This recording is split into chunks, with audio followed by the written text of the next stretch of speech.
गाजी फकीर, ये कहानी जरा सा बताएं। 2000 मूवी आई थी आमिर खान की सरफरोश। बिल्कुल सरफरोश स्टाइल में ही है ये कहानी, मुझे लगता है। दर्शकों से मैं बताना चाहूँगा कि ये जो अब हम बात कर रहे हैं ये सरफरोश की नहीं बल्कि ये रियल कहानी की बात हो रही है, जिस कहानी ने आईपीएस पंकज चौधरी जी की पूरी जिंदगी बदल दी। सर क्या थे वो गाजी फकीर की स्टोरी? माफिया जस्ट पनपा ही था उस समय। बाद में निकल के आया कि ये व्यक्ति तो 1965 से हिस्ट्री शीटर है। क्योंकि हम लोग आईपीएस इसी पर्पज से लिए थे कि फिर उसके बाद जो बवाल मचा, ये कार्रवाई इतनी आसान नहीं थी जो है, इसीलिए पहले लोग नहीं कर पाए। सभी तरह के अधिकारियों को फ़ोन आया। आपके पहले 65 एसपी यहाँ रह चुके हैं, उन्होंने तो कभी ऐसी तत्परता नहीं दिखाई जो है। मैंने कहा सर देखिए यहाँ पे मैं आईपीएस जो है ना, पहली बात तो आईएएस को छोड़ के आया जो है, तो इसलिए क्लियर होना चाहिए कि मैं किसी जो आपसे बोल रहा हूँ वही स्पष्ट बोला कि मैं बलिया की पैदाइश है मेरा, और मुझे सिस्टम में ये सब चीज़ें बिल्कुल, मैं 48 घंटे मेरा वहाँ से तबादला भी हो गया। अच्छा। बड़ी बुरी तरह धमकाया कि तुमको यहीं जला देंगे जो है। एक स्लोगन जो था मेरा, न जाति न धर्म न क्षेत्र, देश स्वरूप। आपका जो रिफॉर्म करने का तरीका है वो सिस्टम ही नहीं बचा पाया, क्योंकि आपने गाजी पे हाथ डाल दिया, आपने साले मोहम्मद पे हाथ डाल दिया। ये तो तय हो गया था ना कि गाजी फकीर जो है वो उसका पाकिस्तानी कनेक्शन है। हाँ। नहीं तो उसको तो लोग फकीर मानते थे। नहीं, दरअसल लोग भूल गए थे कि आप बलिया से आते हैं और बगावत जो है ना, तो क्या एक आईपीएस का भी उसके सिस्टम में शोषण होता है? मैं भोकाल के लाना चाहता हूँ, मैं सुख सुविधाओं के लाना चाहता हूँ। आप पिस जाओगे। ठीक है। मैंने वर्दी इसीलिए पहनी है, शपथ मैंने इसीलिए लिया है। आईपीएस बहुत पावरफुल होता है, वो इस तरह की उसकी सर्विस नहीं होती कि आप उसकी नौकरी खा जाएंगे बड़े आराम से। तो पंकज चौधरी ऐसा व्यक्ति कहता है कि जो आदमी बर्खास्तगी झेल गया तो ये छोटे मोटे पटाखों से क्या जलेगा जो है। ये बात तो सही है सर, जो समझौता नहीं करते इतिहास उन्हीं को याद रखता है। ये सिस्टम जो है डिमांड करता है कि योद्धा आइए, हम थोड़ा सा कमजोर हो रहे हैं। जीवन में हर किसी का सपना होता होगा कि काश हम आईएएस होते या आईपीएस होते, क्योंकि उसके पीछे एक बहुत बड़ी ज़िंदगी दिखती है जहां गाड़ी होती है, लोग होते हैं, संसाधन होते हैं और पावर होता है। लेकिन क्या कभी आपने किसी आईएएस या आईपीएस की ज़िंदगी में उतर करके झांक के देखा है कि पीछे दर्द कितना होता है? जब पढ़ाई करते हैं तब तैयारी करने का दर्द, ज्वाइनिंग करने का दर्द, और उसके बाद एक सिस्टम का दर्द। लेकिन जरा सोचिए कि इस सिस्टम में अगर कोई बगावती तेवर का आदमी आ जाए तो फिर स्वरूप क्या होगा? क्योंकि सिस्टम एक इस तरह के नियम कानून पे बंधा होता है जहां तमाम बार डर दिखा करके समझौता करने की बात कही जाती है। लेकिन एक व्यक्ति जो बगावती तेवर का है और ऐसी माटी से आता है जहां से बगावत ने जन्म लिया हो, तो फिर तो कहानी कुछ और होती है।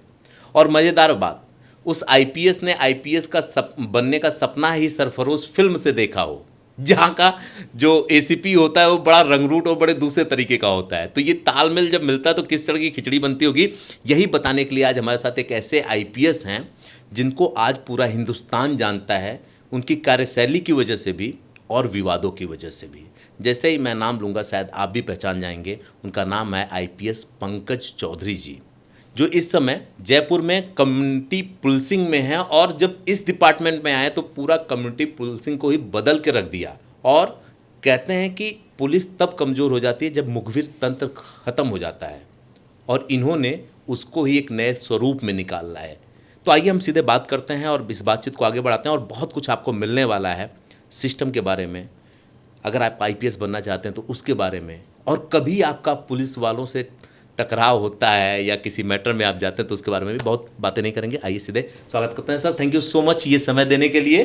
धन्यवाद आपका। और मैं बहुत एक्साइटेड हूँ आपसे बात करने के लिए, क्योंकि आज का पॉडकास्ट बड़ा अलग होने वाला है। जी जी। लेकिन हम शुरुआत इसको वहाँ से करते हैं कि आप बलिया जिला से आते हैं, और बलिया कभी चित्तू पांडे के बारे में जाना जाता था कि बगावत की शुरुआत वहाँ से किया था उन्होंने। जब पॉलिटिक्स में आए तो चंद्रशेखर सिंह के बारे में जाना जाता है, और आप प्रशासनिक इकाई में आए तो आप पंकज चौधरी की वजह से भी बलिया को जाना जाता है। ये सफ़र कैसा रहा बलिया से राजस्थान तक का? हाँ देखिए, किसी भी व्यक्ति की जो जीवन की दौड़ होती है, जीवन का जो विभिन्न आयाम है वो तय होता है पहले से। और जैसा कि आपने बताया बलिया ज़िले से, तो बलिया हमारी पैदाइश रही है, और ये बड़ा गर्व का विषय अपने लिए रहता है हमेशा जब भी चर्चा होती है कि हम उस मातृभूमि से जन्म लिए हुए हैं जहाँ पे कि आज़ादी के समय अंग्रेज़ों से भारत को 1942 में उस जगह को आज़ाद घोषित कर दिया गया। तो ये बहुत बड़ी बात एक उस क्षेत्र के लिए, उस जगह के लिए है, जिसमें कि चित्तू पांडे ने जिस प्रकार की बगावत की, वो बगावत एक आज़ादी के लिए थी, बगावत गुलामी से इतर थी, बगावत देश के लोगों के लिए थी, आम जन के लोगों के लिए थी, और एक कह सकते हैं कि एक बगावत जी थी किसी व्यवस्था के अंदर जो खामियां हैं उससे बाहर निकल के एक नए स्वप्न को बुनने की थी जो है जी। तो मुझे लगता है कि ये जो गर्व का विषय है वो कहीं ना कहीं जीवन में आपको प्रेरणा देता है, और आपकी जो कार्यशैली होती है जन्मभूमि और आपकी जो आगे की दौर होता है उसमें कहीं ना कहीं वो परिलक्षित भी होता है। एक बगावत के लिए आपको भी जानते हैं, सवाल तो बाद में आने वाला था, लेकिन अब यहीं से शुरू कर लेते हैं। आप सबसे पहले तो ये बताते हैं कि आईपीएस बनने से पहले भी 3-4 नौकरी आपने की है, तो एक व्यक्ति जीवन में एक नौकरी नहीं पाता है, आपने 3 छोड़ करके चौथी आईपीएस की नौकरी पकड़ी। वो किस तरह की जॉब थी, उसको क्यों छोड़ते रहे आप? देखिए, मुझे लगता है कि अब आज की डेट में पूछा जाए तो कहीं ना कहीं वो बगावती जो तेवर कह लीजिए, डीएनए कह लीजिए, वो कुछ तलाश में रहा, और वो तलाश में रहा तो बलिया से फिर बनारस में हमारी पढ़ाई लिखाई हुई, और आगे की जो हमारी शैक्षणिक वो चीज़ें चली। मुझे लगता है कि जो आपका प्रश्न है अन्य नौकरियों करने की जो है, तो एक तलाश थी कि व्यवस्था के अंदर, जो कि ये पूर्वांचल के इलाका है, हम लोगों ने बहुत करीब से अपराध को, अपराधियों को, माफियों को बनते देखा, माफियों को समाज में एक तरह से कह लें कि रोल मॉडल के रूप में बनते देखा। वो दौर था विशेषकर यूपी में। तो ये था कि जब इन आपराधिक गतिविधियों को देखने पे महसूस होने लगा, जैसे जैसे अपन लोग आगे बढ़े, कि क्या अपन का रोल इसमें कुछ हो सकता है क्या, या फिर हम सिर्फ एक भगवान से उम्मीद करें कि काश सब कुछ ठीक हो जाए, जिस प्रकार की आपराधिक गतिविधियाँ हैं, गलत चीज़ें हैं, अव्यवस्था है, वो दूर हो जाए। अपने यूपी से देखेंगे तो यूपी में ज़िले के एसपी को कप्तान बोलते हैं। ये टर्मिनोलॉजी बहुत जगह यूज़ नहीं होती है। जैसे यूपी में, बिहार में दरोगा बोलते हैं सब इंस्पेक्टर को, एसओ को, वो टर्मिनोलॉजी हर जगह यूज़ नहीं होती। राजस्थान में दरोगा नहीं बोलते, राजस्थान में कप्तान सब नहीं आता, लेकिन यूपी में जैसे आप जाएंगे कप्तान और तो कलेक्टर, कप्तान और कलेक्टर ही चलता है। कप्तान बड़ा तेज नाम। तो मुझे बार बार क्लिक करता था जब मैं तैयारी करता था कि ये कप्तान जो है, जिले कप्तान जो है, कप्तान तो क्रिकेट का होता है जो है। अच्छा। ये जिले का कप्तान कहाँ से कौन है जो है ना। तो मतलब क्यूरियोसिटी किसी चीज़ को लेकर निकलती है जो है कि ये भाई क्रिकेट में चलिए कप्तान है तो अपनी टीम को लीड करता है, जीतता है, खुशी करता है, मज़े करता है, ट्रॉफी जीतता है, फिर उसका अपना इलाका होता है, ठीक है, तमाम लोगों से जो है फाइट करता है, जिले लेवल पे, स्टेट लेवल पे, जमा में। तो ये कप्तान बड़ा मुझे रोचक लगता था जो है। तो मैं जब अपराध से जोड़ता हूँ तो कहीं अपराध पे प्रहार करने के लिए ये जो व्यक्ति है या ये जो पद है, ये बड़ा अनुकूल पद है जो है। तो इस चीज़ को फिर मैंने महसूस किया कि काश मुझे ये वर्दी मिल जाए तो ये कप्तान वाला भी जो ख्वाहिश है वो पूरी हो जाएगी जो है। और क्योंकि पूर्वांचल उस समय माफियाओं का मंडी कहा जाता था, क्योंकि जिस 90 की दशक की बात कर रहे हैं, मैं भी वहीं से आता हूँ, तो जी जी। एक नाम से प्रकाश का था, फिर बहुत ऐसे लोग जो पॉलिटिक्स बाद में ज्वाइन किए, जी जी। फिर वो पॉलिटिकल माफिया बने। अब नाम लेना ठीक नहीं, कुछ लोग हैं, कुछ लोग नहीं है उसमें। अच्छा, लेकिन आपकी ज़िंदगी 2009 में पुलिस बनने के बाद आसान नहीं हुई। अब मतलब क्या होता है कि आपने तो एक ख्वाहिश की वजह से ये किया कि चलो ठीक है मैं कप्तान बन जाऊंगा या पुलिसिया महकमे में आ जाऊंगा। आईपीएस तो बन ही गया, आईपीएस तो बहुत बड़ा पावरफुल पद है, लेकिन वहां से जिंदगी आपकी और ज़्यादा यू टर्न ले ली। तो मतलब क्या रहा, आपको क्या लगा, जो चाहते थे वो मिला आपको? नहीं, ये तो एक तसल्ली, संतुष्टि तो मिली कि जीवन में जिसकी चाहत रखी गई, जिसके बारे में ये रहा कि वो चीज़, आज उस दौर में लोग कहते थे कि ये लोग भगवान होते हैं, ये सबको नहीं मिलता, नसीब से मिलता है, किस्मत वालों को IAS बनते हैं जो है। आपने इंट्रो में बोला कि एक सरफरोश मूवी के बारे में जिक्र किया। जब मैं दिल्ली प्रिपरेशन करता था तो 2000 मूवी आई थी आमिर खान की, सरफरोश।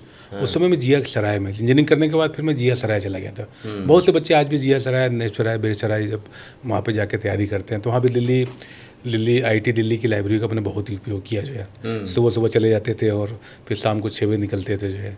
हम लोग की सीट फिक्स होती थी, उस सीट को पाने के लिए बहुत जद्दोजहद होती थी। रात को सोते थे सुबह उठ के, फिर कि वो जो कोने वाली सीट है जहाँ पे कि थोड़ा शांति से पढ़ सकें जो है, पूरे दिन भर जो है पढ़ाई हम लोगों ने की। तो वो मुझे लगता है कि वो दौर लगातार एक एक कुछ पाने की ललक के साथ आगे बढ़ता रहा। संघर्षों के बीच में दिल्ली ने बहुत सिखाया भी जो है। लोग पूछते थे उस समय दिल्ली में क्या करते हो, दिल्ली में धक्के खाते हैं जो है।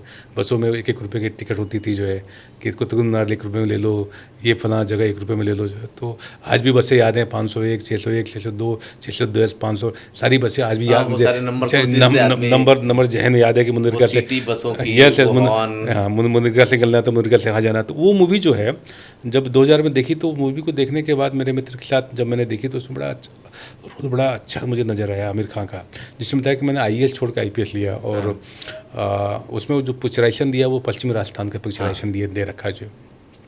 अब देखिए वो घटना भी कहीं ना कहीं आपके दिमाग में उस समय तो कुछ क्लियर नहीं कि आप बनेंगे कि नहीं बनेंगे। लेकिन आप देखिए 2009 में आईपीएस बन रहे हैं और आपकी जो पोस्टिंग हो रही है या आपको जो कैडर मिल रहा है जो है। मैं अपने बैच में मेरी रैंक अच्छी है, मुझे यूपी कैडर नहीं मिला। मेरी सेकंड चॉइस उत्तराखंड थी। उत्तराखंड में चूँकि मेरी सारी परवरिश हुई वो नहीं मिला, मुझे राजस्थान मिला जो है। और राजस्थान मिलने के भी देखिए प्रकृति किस तरह अपना गेम प्ले करती है। पहला डिस्ट्रिक्ट मुझे जैसलमेर देती है जहाँ पे वो आमिर खान की मूवी का सरफरोश मूवी का पिक्चराइजेशन एक बॉर्डर इलाके को लेकर बनाया गया था जो है। और उस मूवी में भी जो कैरेक्टर निकल के आया वो उसी कैरेक्टर को आपको रील के बजाय रियल में प्ले करने का मौका ईश्वर दे देता है। इसीलिए मैं हंस रहा था। इसीलिए मैं हंस रहा था। आप बात पूरी करें। हाँ। तो मैं कहता हूँ कि मैं शुरू में इसीलिए कहा कि ईश्वर आपकी नीति को तय किए हुए है। बागी बलिया से लेके जैसलमेर के बॉर्डर पे आके उस ऐसे व्यक्ति के जिसके बारे में ये माना जाता था कि भाई जो राज्य का सीएम है वो भी उनके सामने। मैं इसको खुल के पूछ लेता हूँ, इसलिए पूछ लेता हूँ कि जब आपने कह दिया तो सच में नियति ने आपके इसको मैनिफेस्टेशन कहूँ या क्या करूँ, कैसे जोड़ा है उसने आपको। सरफरोज मूवी में वो एसीपी होते हैं, जैसलमेर में उनकी पोस्टिंग होती है और एक सिंगर होते हैं जिनका कनेक्शन पाकिस्तान से होता है और वो उनके यहाँ जाते हैं गाने के लिए। पहले उनको फॉलो कर रहे होते हैं और बाद में लगता है कि अरे ये तो देश के खिलाफ ही खुरापात है, राष्ट्र के खिलाफ ही खुरापात है।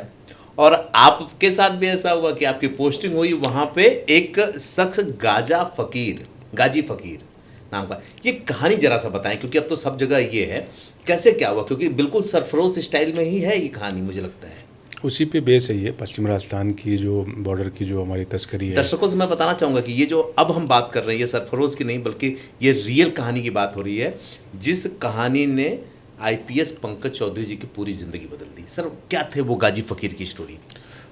देखिए चूँकि प्रकृति ने अपना एक रोल प्ले करते करते कहाँ उत्तर प्रदेश के बलिया बनारस से होते हुए सफ़र होते हुए हम जैसलमेर तक पहुँचे, राजस्थान कैडर मिला। उसके पहले ठीक है हमारी पोस्टिंग कोटा रही, बांसवाड़ा रहे हम लोग, जैसलमेर गए।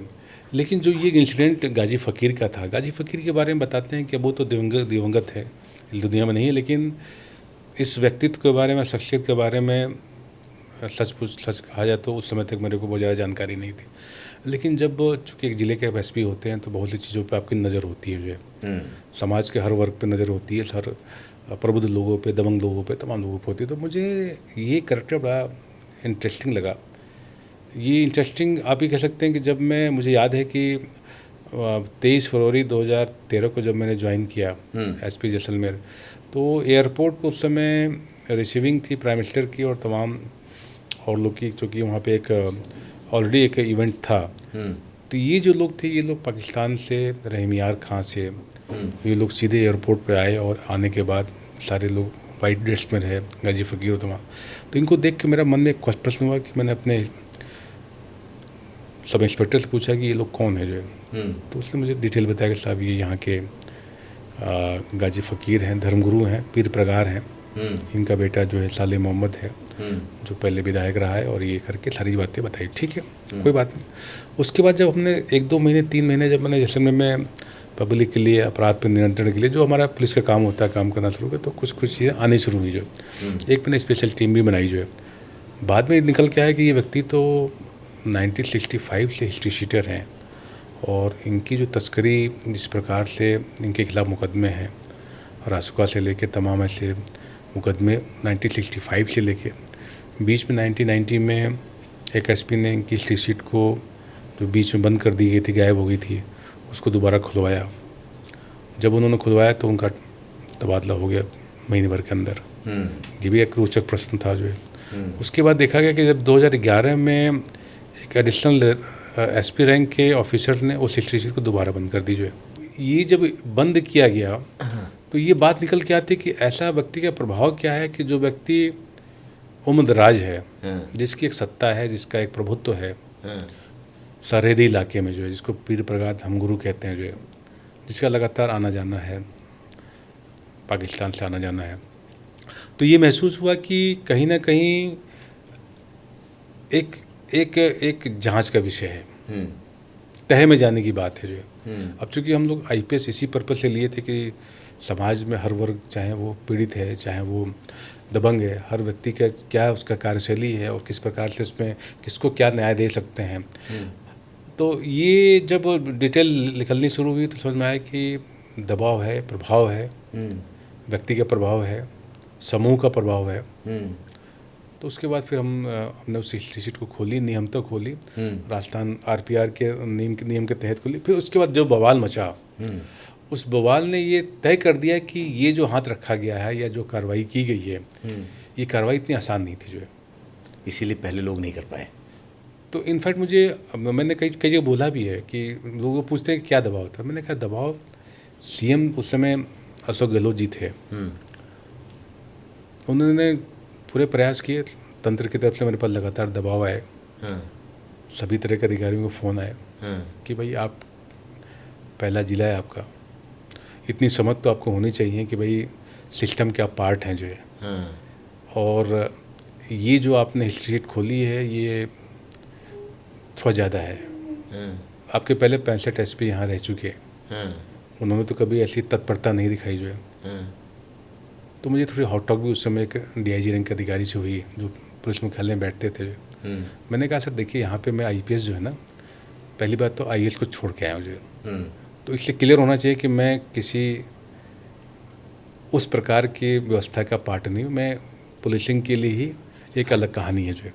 दूसरी चीज़ कि मैं एक बलिया का पैदाइश है, मैं बड़ा स्पष्ट जो आपसे बोल रहा हूँ वही स्पष्ट बोला कि मैं बलिया की पैदाइश है मेरा, और मुझे सिस्टम में ये सब चीज़ें बिल्कुल मैं ना तो बर्दाश्त पहले किया और ना चूँकि ना अब मैं करूँगा जो है। कोई चीज़ अगर देश के हित के विपरीत जाएगी, राष्ट्र के विपरीत जाएगी, तो मैं आया ही इसी पर्पज से हूँ। इंडियन पुलिस, भारतीय पुलिस सेवा का मतलब ही हो गया कि आपको पूरे भारत में अगर इस तरह की कोई चीज़, जहाँ भी आपकी पदस्थापन है या जहाँ भी आपका क्षेत्र है, ऐसी गतिविधियों को देखें और आप आंख मूंद लें कि चूँकि सिस्टम ऐसा है, तो मुझे लगता है कि आप देश के लिए नहीं काम कर रहे हैं, फिर तो आप तो अपने लिए काम कर रहे हैं। तो इससे तो बेटर था कि मैं मिनिस्ट्री ऑफ कॉमर्स में बैठा रहता जो है, वहाँ पे सब कुछ सेटल था जो है, चीज़ें अपने आराम से सब कुछ, वहाँ पे सैलरी भी यहाँ पे स्टेट में हो सकता है 1 या 2 तारीख को मिलती है, वहाँ सैलरी तो हमारी एक दिन पहले मिल जाती थी जो है, लास्ट वर्किंग डे पे मिल जाती थी, और नए नए नोट मिलते थे वहाँ पे जो है। तनख्वाह कम थी लेकिन नए नोट मिलते थे जो है। तो ये दौर चला जो है, दबाव पूरे आए, दबाव का प्रभाव भी हुआ कि 48 घंटे मेरा वहाँ से तबादला भी हो गया। अच्छा, वहाँ से फिर मैं आ गया पीटीएस किशनगढ़ में, मेरा रोल बदल के मैं प्रधानाचार्य हो गया जवानों का जो है। अच्छा मतलब एक जिले के एसपी से मैं अब जवानों का मुझे प्रधानाचार्य हूँ। तो कोई बात नहीं, ठीक है, ये उस समय मैंने भी माना है, कोई बात नहीं, ये स्टेप थोड़ा सा हार्ड था मेरा, लेकिन ठीक है, ये मैं इसलिए कर रहा हूँ क्योंकि मैं इसमें सहमत हूँ, और मुझे एज ए ज़िले के एसपी होते हुए मुझे ये मेरा दायित्व है, मेरा अधिकार है, और ये मेरा कर्तव्य भी है कि ऐसे व्यक्ति पे मैं आँख नहीं मूंद सकता, मैं पर्दा नहीं डाल सकता जो है, जैसे पर्दा पहले लोगों ने डाला।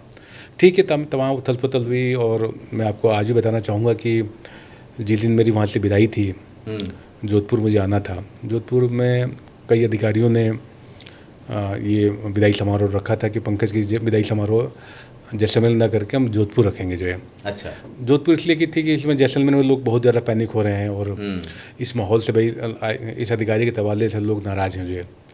कार्यकाल बहुत ज़्यादा नहीं था, 6-7 महीने का ही कार्यकाल था, लेकिन उस कार्यकाल में हमने जिया उस पद को जो है। मैं आपसे स्पष्ट करना चाहूँगा कि 2 लोग जो अपने पूरी सर्विस में नहीं जीते हैं, उस पल को मैंने 6-7 महीने को पर सेकंड, प्रति मिनट जिया जो है। मैं रात को 9-10 बजे निकल जाता था ऐसे ही लोगों को चेक करने के लिए।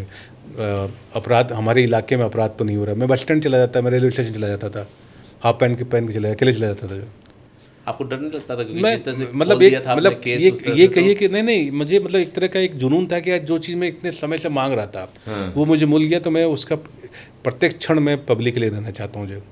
आपको बताना चाहूँगा कि गहलोत जी थे उस समय सीएम, तो एयरपोर्ट पे एक बार उन्होंने बोला कि एसपी साहब यहाँ पे लपके बहुत आते हैं जो, लपकों की शिकायत है, थोड़ा कुछ करिए इस पे जो। हमने कहा ठीक सर करते हैं। अगले दिन ही मैंने ऑपरेशन वेलकम चलाया। वेलकम मैं आपको बताऊं कि वो एक ऑपरेशन है जिसमें कि देश विदेश के टूरिस्ट आते थे जैसलमेर में, उनके लपका ऐसा होता था जो एक बाइक्स गैंग कह लीजिए, अच्छा, जो और चाइनीज वो तक कोई गाड़ी आ रही है तो उसके साथ पैरेलली उसको हाईजैक कर लेना, और हाईजैक करके किस होटल में जाएंगे, क्या खाना पीना खाएंगे, ये सारा कुछ उनके द्वारा। तो ये बीमारी बड़ी थी क्योंकि ये ना सिर्फ जैसलमेर की इमेज ख़राब कर रही थी बल्कि प्रदेश की भी इमेज ख़राब कर रही। तो मुख्यमंत्री ने चूँकि इस तरह का निर्देश दिया तो हमने तुरंत ऑपरेशन वेलकम चला, और उसमें बहुत कार्रवाई की गई जो है, और ये तय कर लिया कि कोई भी टूरिस्ट चाहे वो दिल्ली से आ रहा हो, गुजरात से आ रहा हो, फ्रांस से आ रहा हो, लंदन से आ रहा हो, उसको इस तरह से लपके परेशान नहीं कर सकते जो। एक अच्छी कार्रवाई, लोगों में एक विश्वास जगा कि चलो कोई एसपी आए जिन्होंने हाथ डाला है, क्योंकि लपके किसी समूह विशेष के संरक्षित लोग हुआ करते थे। ठीक है, ये सारी चीज़, लेकिन जब ये गाजी फ़कीर का जब हिस्ट्री शीट वाला इशू था, ये हिस्ट्री शीट का इशू काफ़ी बड़ा हुआ जो। इसके साथ साथ एक पैरेलल घटना भी, इनके जो बेटे साले मोहम्मद है, ये मैं हमेशा चर्चा में कहता हूँ कि आप सिस्टम में रहते हुए और एक बड़े पद पे रहते हुए आप सब कुछ अपने हाथ में ले सकते जो। मुझे एक सूचना मिली जिसमें ये जानकारी मिली कि साले मोहम्मद का जैसलमेर के पास में एक पेट्रोल पंप है जहाँ पे कि AK-47 और इस तरह के हथियार उनके यहाँ पाए हैं और तमाम तरह की संदिग्ध चीज़ें हैं। तो मैंने अपनी टीम को भेजा जो है, मेरी टीम गई वहाँ पे सर्च के लिए।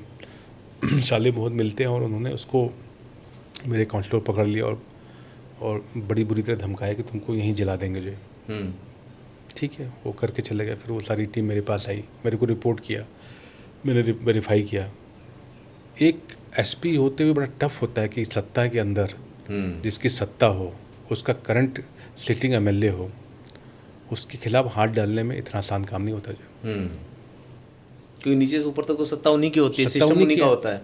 तो ये जब उस व्यक्ति के खिलाफ जब मैंने FIR दर्ज करा दी जो है, तो ये महसूस होने लगा कि ये जो व्यक्ति है जो गाजी फ़कीर की हिस्ट्री शीट भी खोल दे रहा है, जिसको पिछले 65 साल में लोग उस पर हाथ डालने के लिए तैयार नहीं है जो है, एक सिटिंग एमएलए के खिलाफ मुकदमा दर्ज कर ले रहा है, एक उसके छोटे भाई के खिलाफ राजद्रोह का मुकदमा। तो सिटिंग में रहते हुए सत्ता के विरुद्ध जाके उसके खिलाफ कार्रवाई करना और सत्ता के साथ मिल के कार्रवाई करना में दोनों में बहुत अंतर है।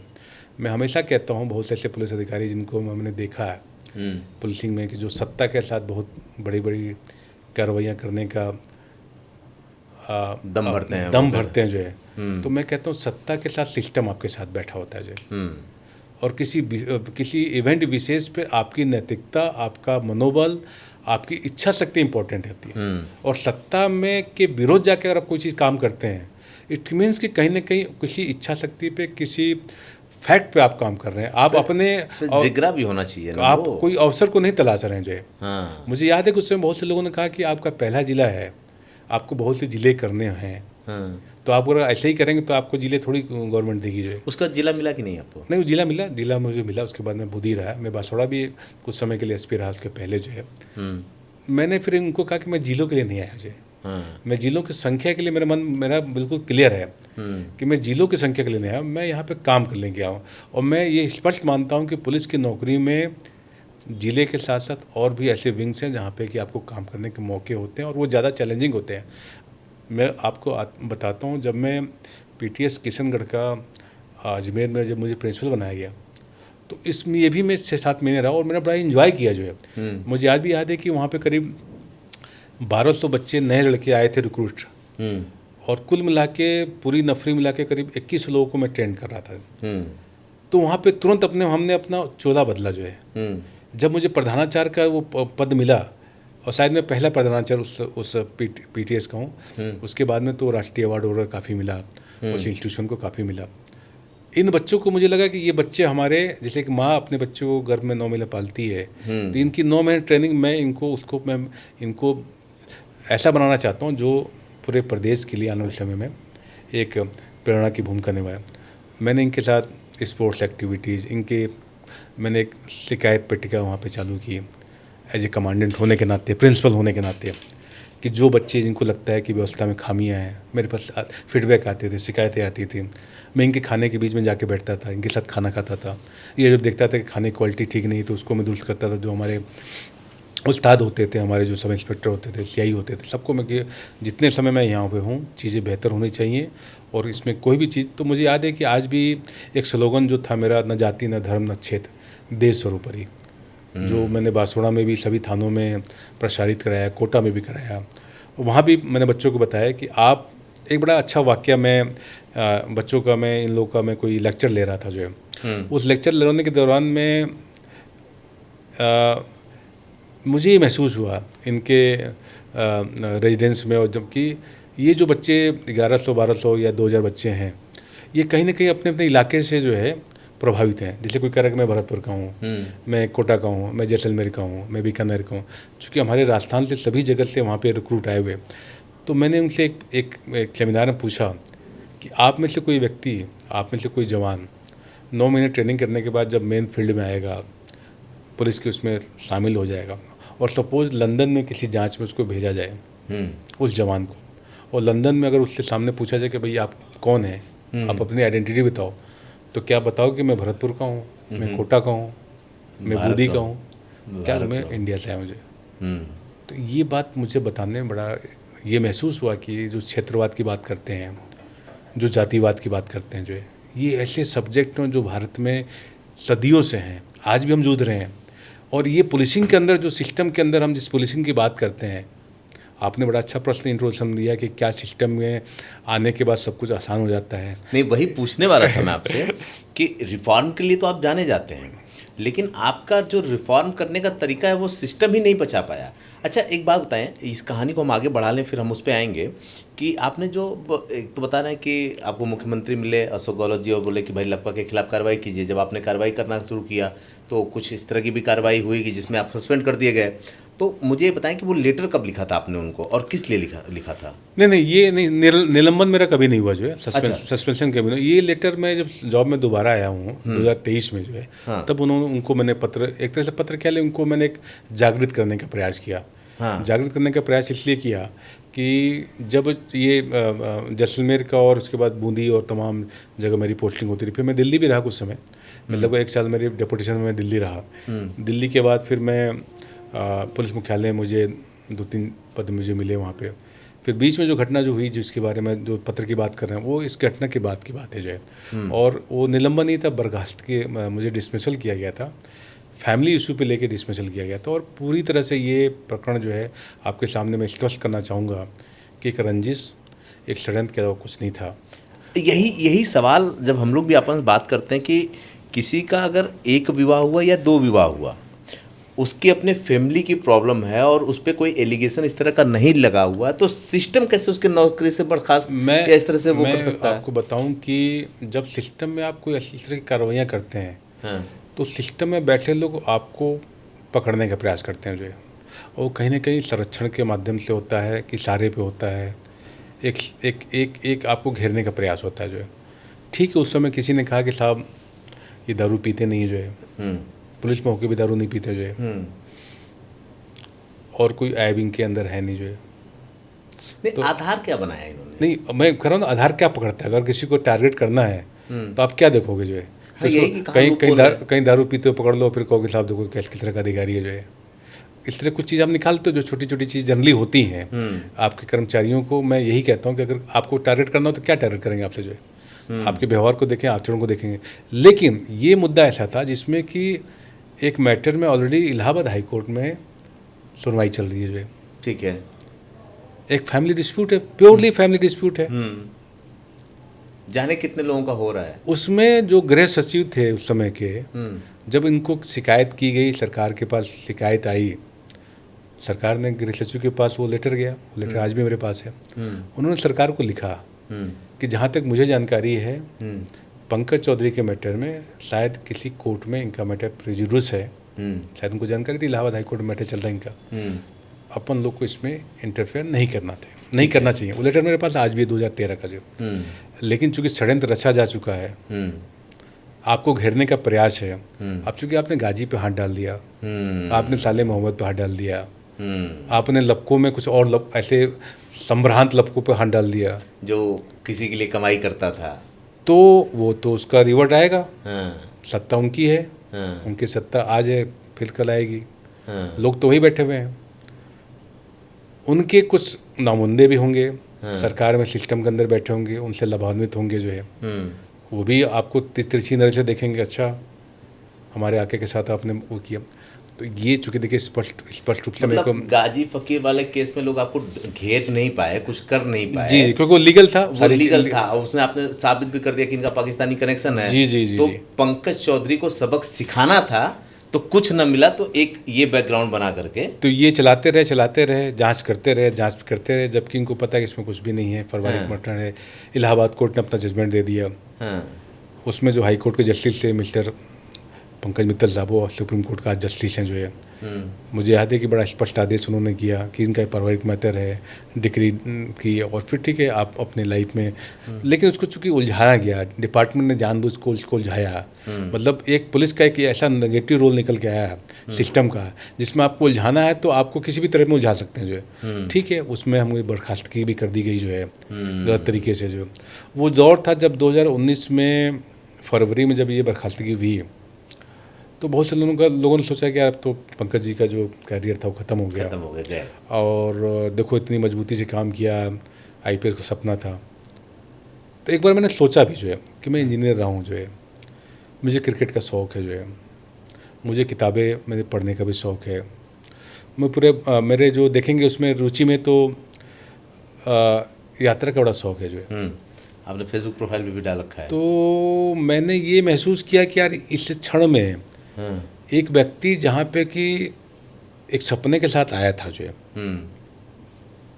यूपी को छोड़ कर राजस्थान में आया, कुछ करने का प्रयास किया, अगर मैं हार मान लूँ या मैं छोड़ दूँ कोई बात नहीं, ठीक है, नियति ने कर दिया और चलो कुछ और करते हैं जो है, तो एक जो बिल्कुल कमज़ोर या कह लीजिए कि एक ऐसा व्यक्ति जिसको लगे कि यार जब इतने बड़े अधिकारी को सरेंडर करना पड़ा तो हम जब क्या करें, इसके साथ ये सिस्टम कर सकता है, तो हम छोटे मोटे बाबू पटवारी जितने भी एम्प्लॉइज़ हैं तो उनके मन में क्या प्रभाव जाएगा। बहुत से लोगों ने कहा कि साहब ये बड़ा बुरा हुआ, ठीक है, लोगों ने अपने अपने कमेंट किए, लेकिन फिर मैंने कहा कि नहीं, इसको न्यायिक लड़ाई लड़नी पड़ेगी, कानूनी रूप से लड़ना पड़ेगा जो है। हमने उस कानूनी लड़ाई को लड़ने के लिए हमने प्रयास किया, चूँकि एक सफलता पहले मिल चुकी थी, और चूँकि पुलिस में रहते हैं तो पुलिस और कोर्ट का एक आपस में जो है वो एक कनेक्शन होता है जो है। हम बहुत सी चीज़ें सीखते हैं, कोर्टों से सीखते हैं, कोर्टें बहुत सी चीज़ें पुलिस से सीखती हैं जो है, क्योंकि उसमें मानते हैं ना कि उसमें मायका होता है, पुलिस जो है कोर्ट को। तो चूँकि एक मामले में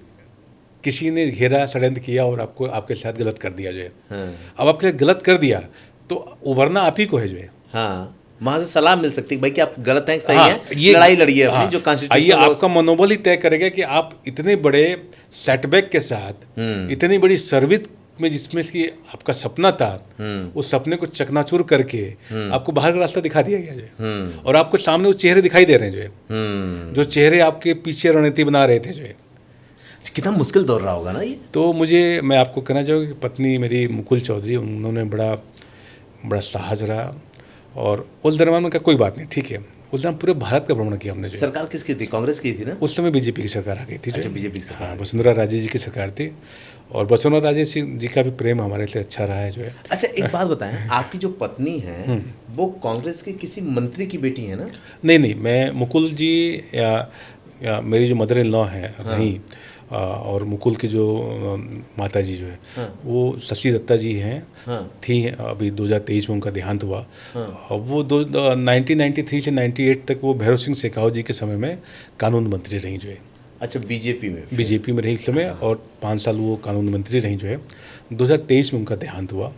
अपने समय की काफ़ी बोल्ड और काफ़ी अच्छा उनका टेन्योर, आज भी बहुत से IAS IPS उनके कार्यकाल में। जब तो आपका जो ससुराल पक्ष था उसका पॉलिटिकल कनेक्शन तो स्ट्रांग था, उसके बाद भी सिस्टम ने कैसे झुका दिया? नहीं, स्ट्रांग था, लेकिन चूंकि ये जो घटना थी गाजी फकीर वाली जो है, ये घटना ये एक सिस्टम से बहुत अलग तरह की चीज़ इनको देखने को मिली, जो राजस्थान में जनरली नहीं देखा जाता है, जो है कि कोई एक IAS IPS जो है जो सिस्टम के अंदर रहते हुए और सत्ता में रहते हुए उसके खिलाफ कोई चीज़ हाथ डाल दे, ये शायद किसी ने सपने भी नहीं सोचा था। लेकिन चूंकि अपन लोग का नेचर ऐसा था कि जो इस चीज़ों पे आंख बंद करके या आंख बंद करके हम मान ले कि सब कुछ ठीक है, उस परिस्थितियों में रहने वाले लोग नहीं थे, तो चीज़ें हुई, घटित हुई। और ये तो तय हो गया था ना कि गाजी फकीर जो है वो उसका पाकिस्तानी कनेक्शन है। हाँ। वो तो साबित हो गया, आपने ही पहली बार साबित किया, तो उसका नहीं तो उसको तो लोग फकीर मानते थे, उसको तो लोग मानते थे कि वो जनता का नुमाइंदा है, लेकिन बाद में वो एक्सपोज हुआ। उस घटना के बाद लगातार अभी फ़िलहाल कुछ समय पहले भी इस घटना पे मोहर लगी है।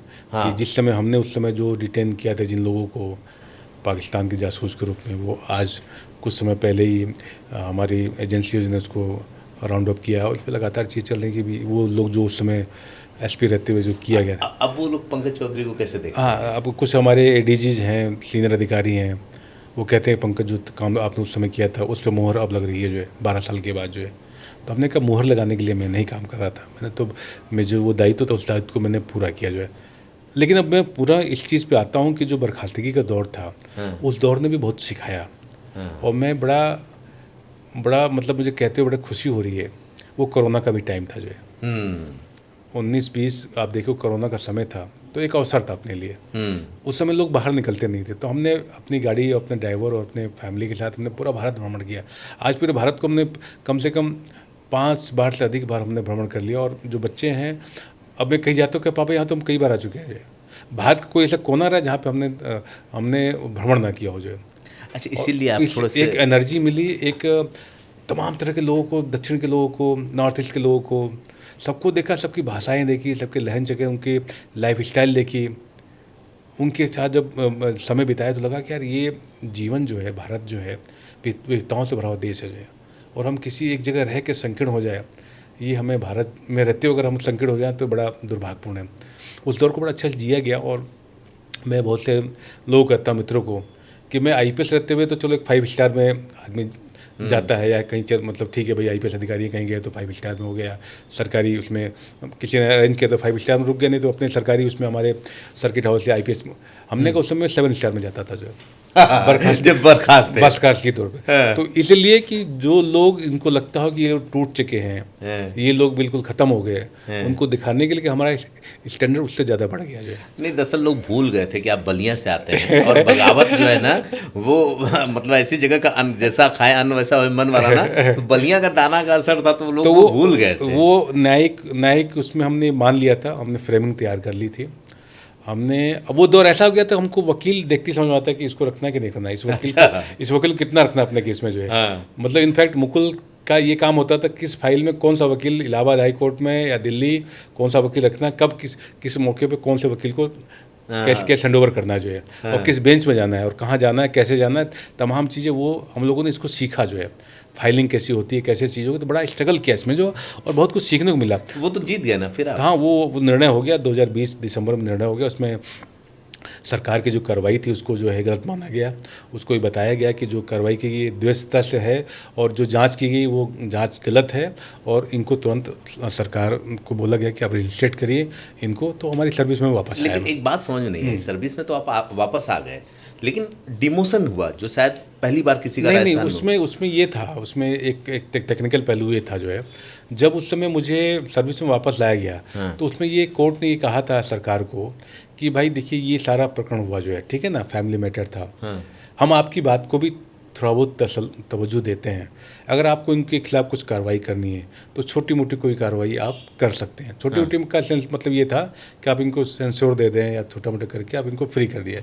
जबकि इसमें दिल्ली हाई कोर्ट का बड़ा अच्छा जजमेंट आया, मेरे उसमें जजमेंट आया, मिस्टर राजीव स्वरूप इंडला और अमित बंसल जी का जजमेंट आया कि इनका पारिवारिक मैटर में इलाहाबाद हाई कोर्ट ने ऑलरेडी डिसाइड कर दिया है, इस मैटर में ना तो पहले कोई कार्रवाई बनती है ना ही भविष्य में कार्रवाई। ये पैरा 28 में स्पष्ट लिखा गया है, सरकार को निर्देश दिया गया है कि इसमें आप कोई कार्रवाई नहीं कर सकते। ठीक है। उसके बाद सरकार सुप्रीम कोर्ट गई, सुप्रीम कोर्ट से भी उनकी SLP खारिज हुई, राइट।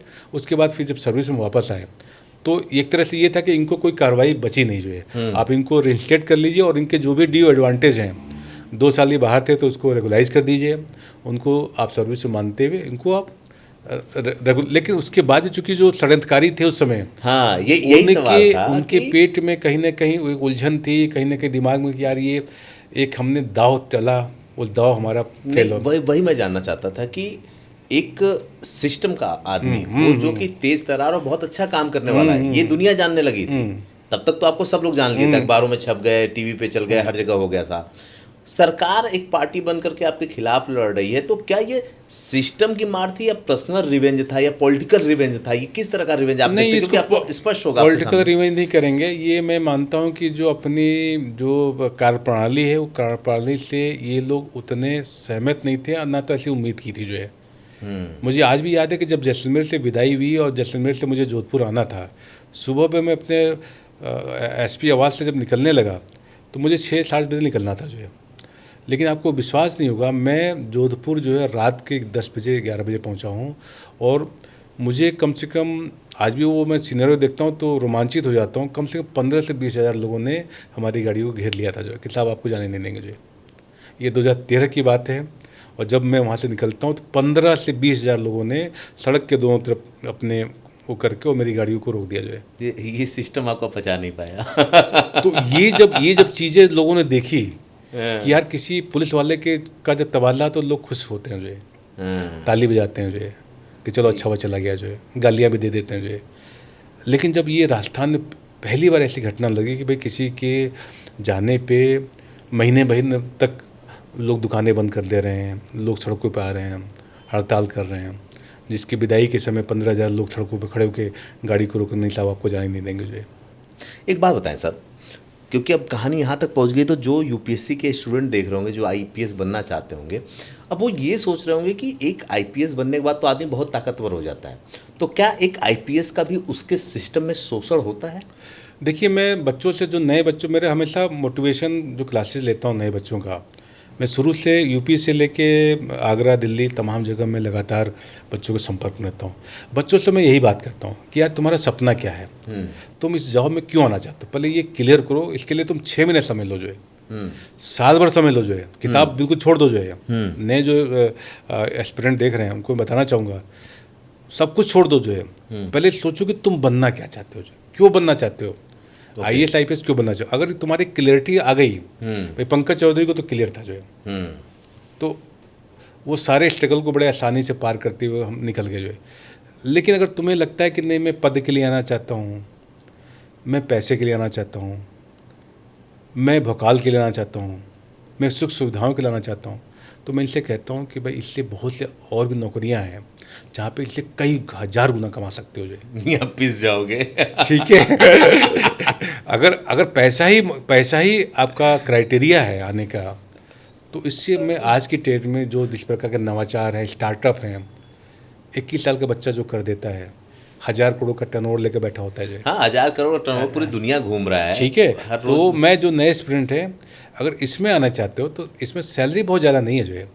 अगर आप ईमानदार हो तो सैलरी आपके लिए ऐसा होगा जिसमें आपका घर खर्च चलेगा जो है। लेकिन अगर तुम फाइलों में देख के, हर फाइलों में अगर आप दिमाग न्याय देने की बजाय लूट कर रखोगे जो है, तो ठीक है, उसमें तुम कमा लोगे जो है, लाखों करोड़ कमा लोगे। एक बात नहीं सर कि जब एक आम आदमी परेशान होता है, एक व्यवसायी परेशान होता है, तो वो एक आईपीएस को ढूंढता है। लेकिन जब एक आईपीएस ही अपने सिस्टम में परेशान होता है तो वो कहाँ जाता है फिर?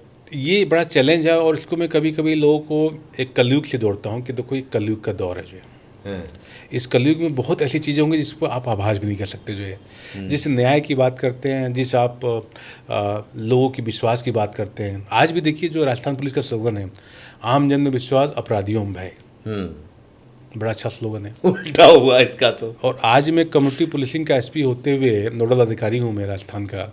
राज्य सरकार ने मुझे बनाया है। पूरे राजस्थान के पूरे सभी थानों में जो स्वागत कक्ष हैं, तमाम जो हमारे पुलिस मित्र हैं, ग्राम रक्षक हैं, सुरक्षा सखियाँ हैं, करीब 3 लाख लोग जुड़े हुए हैं जो है।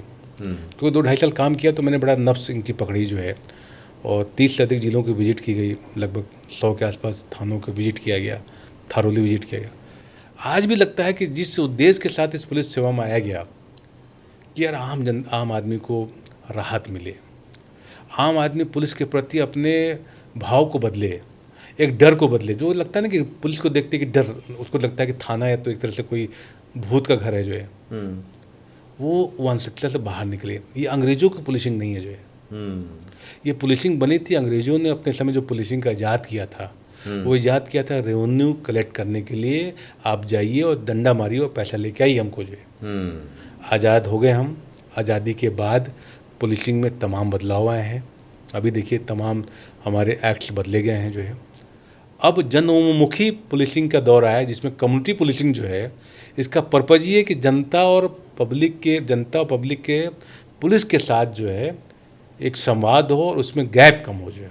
हाँ, जो पहले एक तंत्र हुआ करता था जिससे वजह से पुलिस सफल होती थी, मुखबिर, उसमें यही लोग बड़ा रोल निभाते जी, थे, आज क्योंकि अभी वो देखिए, आपके आँख नाक कान हुआ करते जी, थे। जी, आज आप देखेंगे, अभी मैंने कुछ समय पहले राज्य सरकार के निर्देश पे ग्राम रक्षकों की हमने विज्ञप्ति निकाली है जो है। हाँ। और उस विज्ञप्ति में करीब 40,000 का टारगेट है कि पूरे प्रदेश से 40,000 ग्राम रक्षक भर्ती होंगे जो है।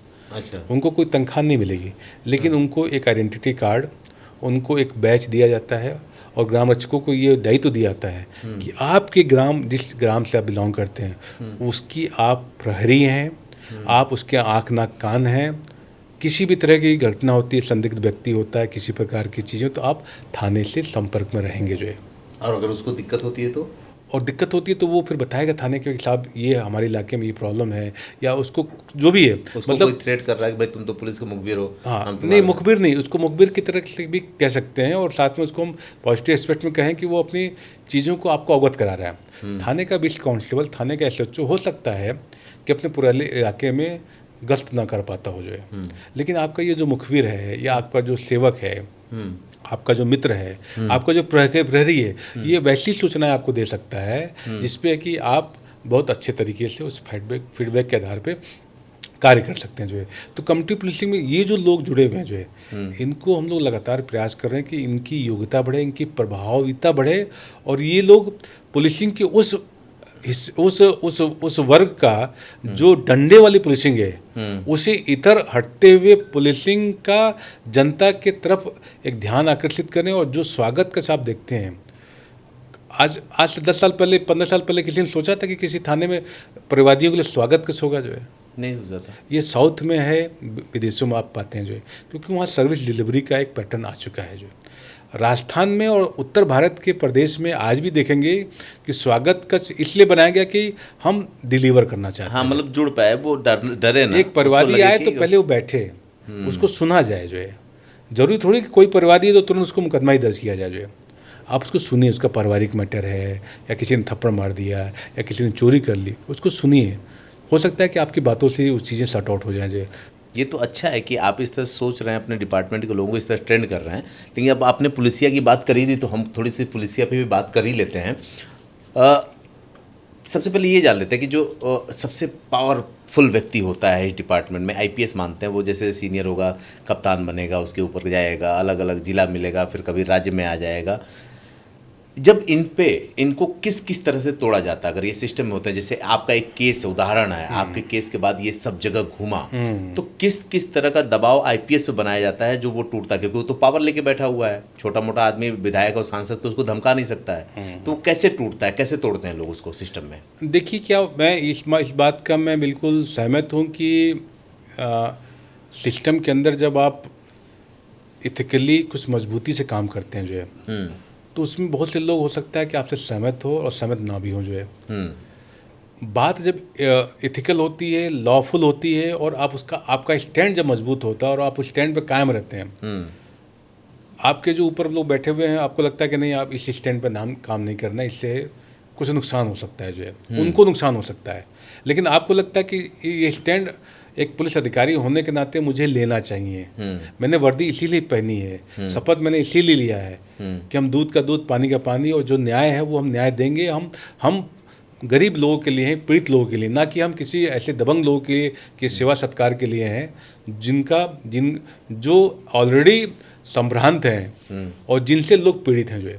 तो आपकी भूमिका बड़ी क्लियर होनी चाहिए जो है।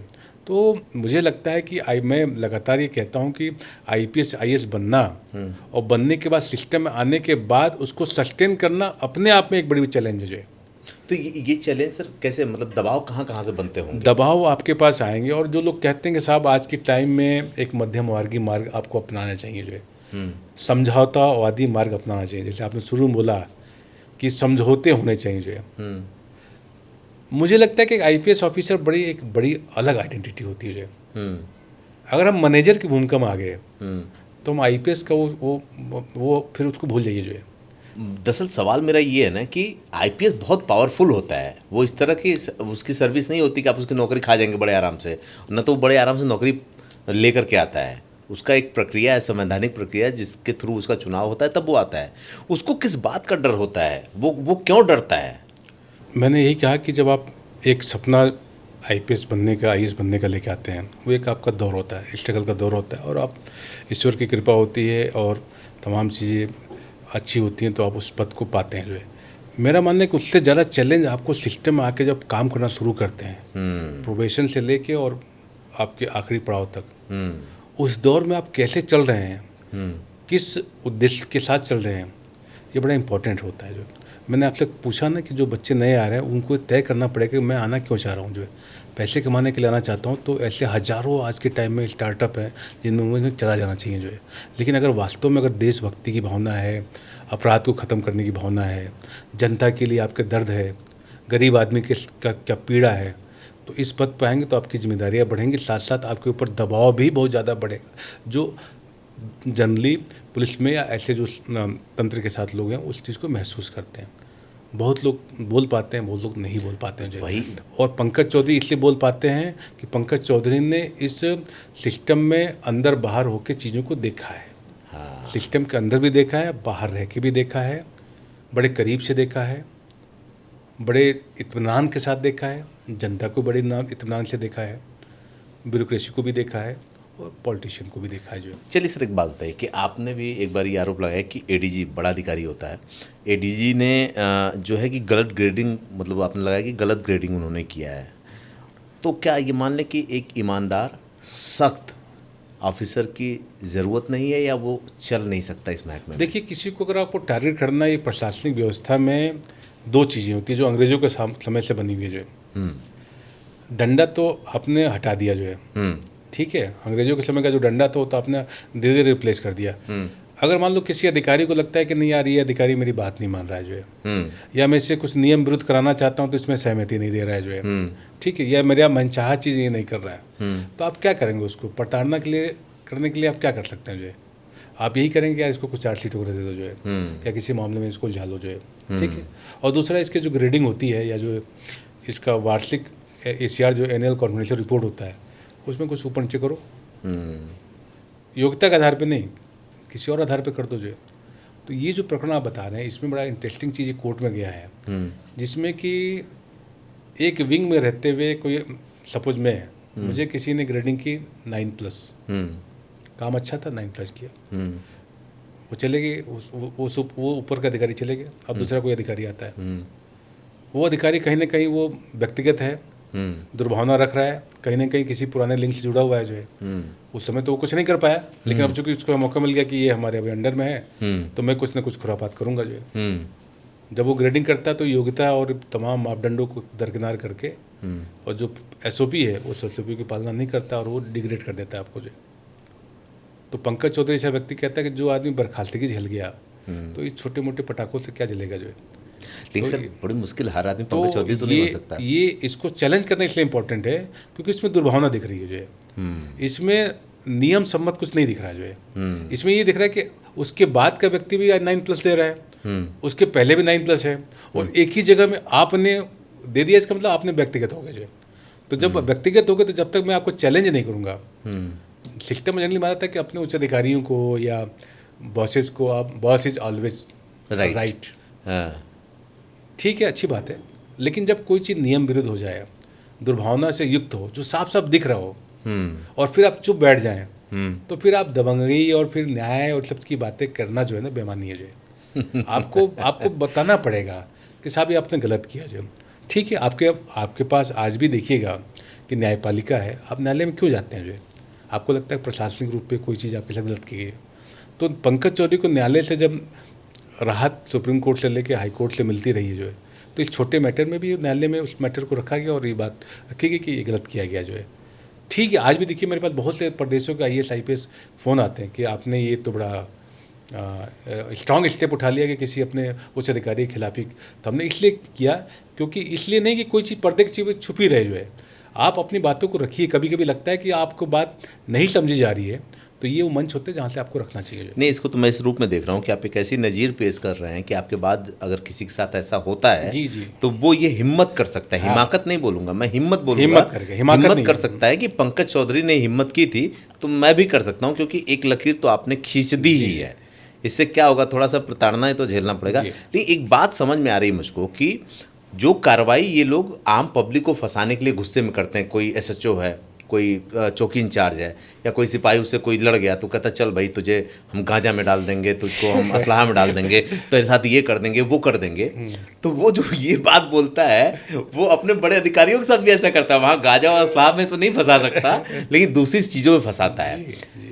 क्या हम लोग जो सुनते हैं कि जो लॉबिंग होती है, पॉलिटिकल लॉबिंग होती है, तो क्या उसी तरह से आईएएस और आईपीएस के बीच में भी लॉबिंग होती है?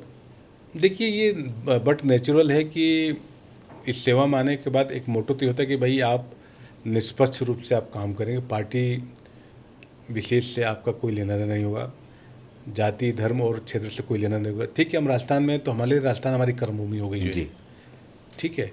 लेकिन जब एक इतनी बड़ी लॉबी जो देश को एक सपोर्टिंग उसमें ले जाती है, काम करती है जो, तो एक मानव की प्रवृत्ति होती है जो, वो कहीं ना कहीं जो है अपने उसमें जुड़ता है जो है, वो कहीं ना Influence पाया जाता कहीं है। जाति को लेके, धर्म को लेके, वो कहीं ना कहीं वो कंफर्ट जोन बनाना शुरू कर देता है जो।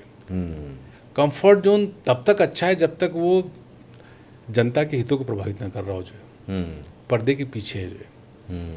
आप लॉबिंग बनाइए, कोई दिक्कत नहीं है जो, आप अपना व्हाट्सएप ग्रुप बनाइए, आप तमाम चीज़ें बनाइए, ठीक है, आपके अपना आचार विचार हो सकते हैं जो, लेकिन वो कहीं ना कहीं आपकी पुलिस के कर्तव्यों को, पुलिस की शपथ को प्रभावित करने लग जाए, आपके अंदर से जातिवाद की बू आने लग जाए, क्षेत्रवाद की बू आने लग जाए, धार्मिक संकीर्णता नजर आने लगे जो है, तब कहीं ना कहीं आपकी शपथ में कहीं ना कहीं प्रश्न चिन्ह लगता है जो है।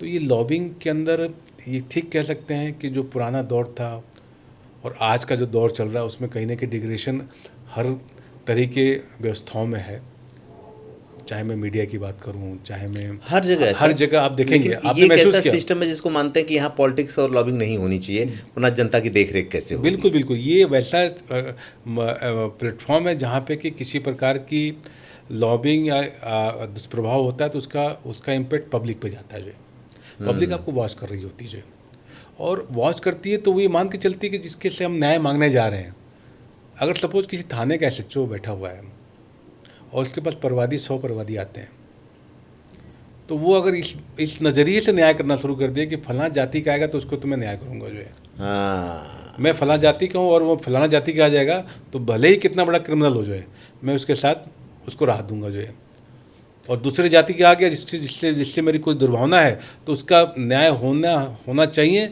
लेकिन फिर भी मैं उसका न्याय नहीं करूँगा। आजकल ऐसा हो रहा है सर। तो ये जो पंकज चौधरी जो बात कर रहे हैं, सिस्टम में खटकते क्यों जो, क्योंकि इन जो पर्दे के पीछे की जो चीज़ें हैं वो महसूस करते हैं कि ये चीज़ नहीं होनी चाहिए जो, और इस पर चाहे कितना भी दबाव आए। आप पुलिस की नौकरी में आए थे तो आप अपने मन से आए थे जो है, संघर्ष झेलने के लिए आए थे। पंकज चौधरी आईएएस छोड़ के आ रहे हैं तो ये मान के चलो कि संघर्ष को चैलेंज स्वीकार करने के लिए आए थे ना, नहीं तो आज मैं अगर आईएएस ऑफिसर के रूप में अगर मेरी पहली चॉइस होती तो मैं मध्य प्रदेश के किसी जिले में डीएम होता और इस समय मैं विशेष सचिव रूप में। हाँ, विशेष वो कहते हैं कि क्रीमी लेयर वाला होता, कि क्रीम काटना होता, लोग कहते हैं ना मलाई काटना। तो एक डीएम बन के मलाई काटने का मतलब, मैं करप्ट होने की बात नहीं कर रहा हूँ, मैं कह रहा हूँ कि संसाधनों के साथ आराम की ज़िंदगी जी सकते, क्यों रोड पे भागते, क्यों इस तरह की चीज़ों को देखते। लेकिन कहीं ऐसा तो नहीं, पंकज चौधरी का जो ये विल पावर है, जो ये हिम्मत है, वही उनके खिलाफ जा रही है, क्योंकि आप जहाँ आज बैठे हुए हैं, जिस महकमे में बैठे हुए हैं, वो आपकी जगह नहीं है। आपको तो किसी ऐसे फ्रंट फुट पे होना चाहिए जहाँ पे आप सिस्टम में बड़ा सुधार कर पाएँ। लेकिन मुझे लगता है ऊपर बैठे हुए अधिकारियों को कहीं ये डर तो नहीं कि पंकज फिर से मुख्य धारा में आएगा तो वो अपने ही हिसाब से काम करेगा, मेरी नहीं मानेगा। बिल्कुल सही बात है। मैं इसको इस तरह नज़र से लिखता हूँ कि चूँकि ये जो परिस्थितियाँ हैं, जो संघर्ष का दौर है, न्यायिक रूप से कह लीजिए, चीज़ें ये होनी चाहिए, ये नहीं होनी चाहिए जो है, ये भी बड़ा सिखाती हैं जो है। और मुझे लगता है कि हो सकता है कि बहुत से लोगों को इनसिक्योरिटी हो कि इनको अगर हम फ्री हैंड देंगे तो ये चौके छक्के लंबे मारते हैं जो है, क्रिकेट के अच्छे खिलाड़ी रहे हैं जो है, ओपनर बैट्समैन तो चक्कर ये पहली गेंद पे भी 6 मार सकते हैं जो है, मतलब ये हो सकता है कुछ वेट ना करें जो है। तो हो सकता है इस प्रकार का डर है, संशय हो कि इनको लाएंगे तो जो मैं कहता हूँ कि मैं समय पे विशेष नहीं रहता, मैं आपका गुणवत्ता कितनी आपकी इम्पोर्टेंट है, कितने आपका डिलीवरी कितना इम्पोर्टेंट है। अब कोई एक प्रकरण अगर प्रदेश में या लोगों के जहन में है, कोई एक आपका जो है डिसमिसल भी लोगों को अगर लगे कि नहीं एक संघर्ष की दास्ता है, तो ये अपने आप में बड़ी बात है। इस पर अगर आप चर्चा कर रहे हैं कि फला आईपीएस का डिसमिसल और फिर सर्विस में आना इतिहास में बार बार तो नहीं होता है। बहुत से ऐसे आईएएस आईपीएस जो डिसमिसल हो गए उनके बाद उनको वापसी नहीं हुई है। नहीं, सवाल तो ये है ना कि पंकज जी जैसा ऑफिसर आपके पास है, जिसका पिछला रिकॉर्ड अच्छा है, जिसने अपनी एक बहुत अच्छी नौकरी छोड़ करके अपने मन से इसको चुना है, जो काम करना चाहता है आपके स्टेट के लिए बेहतर हो सकता है, फिर भी आप उसको वो जगह नहीं दे रहे हो, तो फिर शक किस पे किया जाए? पंकज जी पे तो कर नहीं सकते आप, क्योंकि वो तो जनता के बीच में है, ताल ठोक के खड़े हुए हैं, भाई कहीं कुछ हो तो निकाल दो। तो फिर आपको ऐसी क्या समस्या है? क्या सच में आप नहीं चाहते कि नीचे से ऊपर तक का सिस्टम दुरुस्त हो? क्रिकेट में क्या होता है कि जो टीमें आपस में पार्टिसिपेट करती हैं, तो एक टीम का जो कप्तान होता है वो अपने बेस्ट 11 चुनने का प्रयास करता है। हाँ, यही मेन बात है, यही मेन बात है। तो अब आप जो टीम चुन रहे हैं, तो टीम आप किस नजरिए से चुन रहे हैं, उसमें आप फिट होते हैं कि नहीं होते हैं? कहीं ऐसा तो नहीं? आपकी जो टीम बन रही है, हाँ, या आपको जो रिजर्व रख रहे हैं जो है, हाँ, तो आप किस तरह का परफॉर्मेंस करने में रखना चाहते हैं जो है। हाँ, आज T20 का दौर है, वनडे का दौर है, टेस्ट मैच का दौर है, टीमें बनती हैं, हर सबका रोल बना हुआ है। इसी तरह इस सिस्टम में प्रशासनिक उसमें जो है जो टीम बनाई जाती है, वो आपका सिर्फ नेतृत्व तय करता है कि मुझे कैसी टीम चाहिए जो है, और मुझे कैसा खिलाड़ी चाहिए जो है, मुझे कैसा ओपनर चाहिए, कैसा मिडिल क्रम में चाहिए, और कैसा मुझे टेलेंडर चाहिए जो है। तो ये आपकी विचार, आपका विजन, आपकी मनोवृत्ति दर्शाती है। अगर आप मजबूत हैं, विभाग हैं और आपके अंदर पारदर्शिता है, तो आपको तलाश होनी चाहिए जो है। अगर आपको तलाश नहीं है, आप दूर दूर चीज़ों को करते हैं, इसका मतलब कहीं ना कहीं डर है, कहीं ना कहीं खौफ है जो है, आपको तलाश नहीं हो रही है। अब जिस अब यही होता है ना कि हीरे पे में जितना भी आप उस पर मट्टी डालोगे वो उसको छुप नहीं सकते। देखिए, इन्होंने आपको महकमे में नहीं जाने दिया, मैं ये बात कह सकता हूँ और कह भी रहा हूँ, क्योंकि लेकिन आपका महकमे में रह के जितना नाम हो सकता था उससे कहीं ज़्यादा नाम अब आपका हुआ, और सारी चीज़ें जनता की नज़र में पॉजिटिव गई, क्योंकि जनता ये क्वेश्चन मार्क कर रही है। नहीं, इसलिए हुआ, मैं आपसे बहुत स्पष्ट करना चाहूँगा कि ये लगातार यू टर्न्स लोगों ने देखे जो है। हाँ, चाहे गाजी फकीर का देखा, यू टर्न देखा, चाहे उन्होंने आईएएस छोड़ के आईपीएस लेना देखा, ये भी यू टर्न देखा। ये आपको बताना चाहूँगा कि जब मेरा इंटरव्यू था, तो इंटरव्यू के दौरान मुझसे कम से कम 3 बार पूछा गया कि आईएएस छोड़ के आईपीएस ले रहे हो, बार बार टटोला गया जो है। और मेरे जो चेयरमैन थे उस समय, उन्होंने पुरुषोत्तम अग्रवाल जी थे, उन्होंने मुझसे स्टार्टिंग में ही पूछा था कि तुम वाणिज्य मंत्रालय में नौकरी कर रहे हो, आपके जो बॉस हैं वो आईएएस ऑफिसर्स हैं, ठीक है, आपके जो सुपर बॉस हैं वो मंत्री हैं सारे, तो आपका चॉइस तो अगर सिविल सेवा में आने का है तो आईएएस बनना होना चाहिए था जो है। ये आईपीएस कहाँ से तुम ले लिया तुमने जो है, ठीक है। तो उस बोर्ड को ये जानने के लिए कि यूपी का एक लड़का जो मिनिस्ट्री ऑफ कॉमर्स में काम कर रहा है, जिसको आईएएस की पावर अच्छे से पता हो, जिसको डेली आईएएस से मिल रहा होगा, फाइलें उनके थ्रू आगे पीछे मूव कर रही होंगी, जैसे वाणिज्य मंत्रालय में ग्राउंड फ्लोर पे मंत्री रहा करते हैं और फर्स्ट फ्लोर पे आईएएस ऑफिसर रहते हैं, तमाम तरह के अधिकारी रहते हैं, उनसे डेली रूबरू होता होगा जो, तो वो वहाँ पे ना जाके ये आईपीएस ले रहा है, तो कुछ ना कुछ इसके अंदर है। तो पुरुषोत्तम ने शुरू में बोला कि मुझे क्लियर कर दो कि तुम आईपीएस को बनना चाहते हो, नहीं तो मैं 0 नंबर दे दूंगा जो है। उनको ये भ्रम था कि आप कमाई के लिए आईपीएस बनना चाहते हैं। उनको लग रहा था पता नहीं किस लिए आ गया, जो ये डंडा मारने के लिए आ रहा है या किस काम से आ रहा है जो है, ठीक है। वो इसलिए उनका क्वेश्चन वाजिब था कि भाई वो 1000 लोगों में देख रहे हैं कि 1000 में से 10 लोग हो रहे हैं जो उसको छोड़ के ही ले रहे हैं जो है। भाई आईएएस छोड़ कोई विदेश सेवा में जाना चाहता है या कोई आईपीएस बनना चाहता है, तो वो बहुत उनकी संख्या कम है जो है।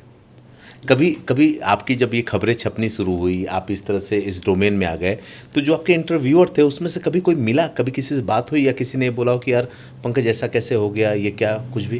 पुरुषोत्तम अग्रवाल जी जयपुर आते रहते हैं, तो एक हमारे मित्र से उनकी मुलाकात हुई, चर्चा किया उन्होंने, तो कहा हाँ हाँ बिल्कुल बिल्कुल मैं जानता हूँ पंकज को जो है, और कहीं से पढ़ा भी होगा उन्होंने, तो ठीक है, वो नियति है। और वो मैं लगता है कि जिस दौर में हम उसमें इंटरव्यू दिया, उसमें पूरे देश में सबसे ज़्यादा नंबर मुझे हिंदी माध्यम में मिला। इसके पीछे भी कहानी में जो नए नए लोग एस्पिरेंट देख रहे हैं, मैं 2008 का जब मैंने इंटरव्यू दिया तो मुझे बड़ा कम नंबर मिला इंटरव्यू में। हम्म। तो मेरे जो साथी संगी थे और जो हमारे जो मार्गदर्शक थे, उन्होंने कहा पंकज जी ऐसा करो, आप इंग्लिश मीडियम में इंटरव्यू दो जो है। हम्म। फिर एक क्वेश्चन आया पंकज चौधरी के सामने कि भाई जब संवैधानिक स्थितियां आपको हिंदी में लिखने के लिए मना नहीं कर रही हैं, बोलने के लिए मना नहीं कर रही हैं, यूपीएससी आपको दोनों राइट दे रहा है, तो ये कौन सा तरीका है कि मैं अगर अंग्रेजी में बोलूँगा तभी मुझे नंबर मिलेगा। और एक सरस्वती शिशु मंदिर और विद्या मंदिर से पढ़ा हुआ व्यक्ति जो पूर्वांचल में रहा है और जो पूर्वांचल की भाषा रही है उसमें वो बचपन से तो अंग्रेज हो नहीं सकता जो है, और आप कहो कि मैं अगला इंटरव्यू दूँ तो मैं अंग्रेज बन के जाऊँ जो है, हाउ इट पॉसिबल, और मैं अपनी मातृभाषा पे गर्व क्यों ना करूँ जो है। तो मैंने इन तमाम उठापटक, और उस दौर में जब ये होता था कि नहीं यार अब तो अटेम्प्ट हमारे पास बचे नहीं हैं, अब कैसे करें, अगली बार इंटरव्यू देंगे तो क्या करें, नंबर जब तक ज़्यादा नहीं आएगा तब तक हम सेलेक्ट नहीं होंगे, आईपीएस का ख्वाब पाला हुआ है जो है, कोई और नौकरी पसंद आएगी नहीं जो है।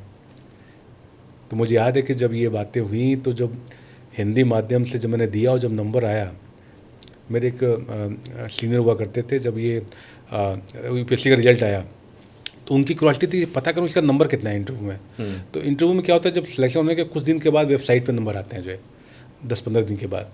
तो वो कहीं बाहर थे तो उन्होंने पूछा कि भाई नंबर आ गया है, देखो जरा इंटरव्यू क्या नंबर है। तो उनको लग रहा हो कि ठीक है 300 का नंबर का इंटरव्यू है तो 125-150 नंबर मिला होगा, और जिस बोर्ड में इंटरव्यू उस बोर्ड में तो और भी नहीं कुछ भी नहीं मिला होगा। मैं आपको बताना चाहूँगा पुरुषोत्तम अग्रवाल जी का 20 अप्रैल 2009 को जो इंटरव्यू था उसमें करीब 10 लोग पार्टिसिपेट किए, उसमें मात्र मैं अकेला था जो सिलेक्शन पाया, बाकी 9 लोग फेल हुए थे। और उनके इंटरव्यू के मार्क्स किसी के 60, किसी के 70, किसी के 90, मुझे 230 नंबर मिले उसमें जो है। ये इसलिए मिले कि मैं अपने आईपीएस लेने को क्लियर था, मैं अपने थॉट प्रोसेस को लेकर क्लियर था जो है, और उनको मैंने 35 मिनट के इंटरव्यू में बताया कि मैं क्यों आना चाहता हूँ, मैं बाकी नौकरियों से हट के मैं क्यों आना चाहता हूँ जो है। मैं यहाँ पे कुछ करने के लिए आना चाहता हूँ जो है, मैं व्यवस्था का पार्ट बनना चाहता हूँ जो है। मैं एक गरीब आदमी, एक पीड़ित आदमी के को न्याय देने का जितना मेरा प्लेटफॉर्म बड़ा हो सकता है, नहीं तो मैं यूपी पीसीएस के थ्रू था, मैं दिल्ली था, मैं अपने जीवन बड़े आराम से जी रहा था जो। मुझे लगता है कि आप जिद्दी भी हैं और जुझारू हैं, ये तो दिख ही रहा है, क्योंकि जिगरे के दम पे आपने अब तक की कहानी वो की है। कभी ऐसा लगा, पछतावा हुआ कि आईएएस नहीं छोड़ना चाहिए था, आईपीएस नहीं लेना चाहिए था? मेरे पिताजी कहा करते थे कि तुमने बहुत बड़ी गलती की जो है, हाँ। कि आईएएस छोड़ दिया जो है। ऐसे बहुत से लोग मिले जिन्होंने कहा कि आईएएस नहीं, तुम्हें आईएएस नहीं छोड़ना चाहिए था जो है। लेकिन मैंने कहा कि नहीं, वो मेरी व्यक्तिगत वो है, और मैं आज भी मानता हूँ कि पुलिस की नौकरी में जितना ज़्यादा आप न्याय कर सकते हैं, जितना ज़्यादा जनता का भला कर सकते हैं, और जितनी अच्छी जॉब है ये, मैं आज पूर्णतः संतुष्ट इस चीज़ को लेके, परिस्थितियाँ जो भी रही मुझे, लेकिन जॉब के प्रति मेरा बड़ा एक अलग नहीं, ये तो आपकी ईमानदारी है, लेकिन जहाँ आप कह रहे हैं कि जहाँ आप न्याय कर सकते हैं, आप लोगों के साथ न्याय करते हैं, यहाँ तो न्याय उन्हीं लोगों के साथ नहीं हो रहा है जो पुलिस महकमे में है। मैं सिर्फ आपकी बात नहीं करता हूँ, आपका तो खुला केस है, बहुत से लोग ऐसे हैं जो नहीं लड़ पाते हैं, तो खुद को जी अपनी कुर्सी पे बैठ के खुद को, वो भी प्रशासनिक अधिकारी होते हैं। मैं ये कह रहा हूँ सर कि कैसे कोई न्याय कहीं और करेगा? आप देखेंगे कि जो ट्रांसफ़र पोस्टिंग होती है उसका खेल कितना गंदा है। हम लोग जो बाहर, आप बता सकते हैं कि कितना गंदा, क्योंकि आप तो भुक्तभोगी हैं, आपने तो, आप बताइए ना, क्या ये सही है कि ट्रांसफ़र पोस्टिंग का खेल इतना गंदा होता है जितना बाहर से दिखता है?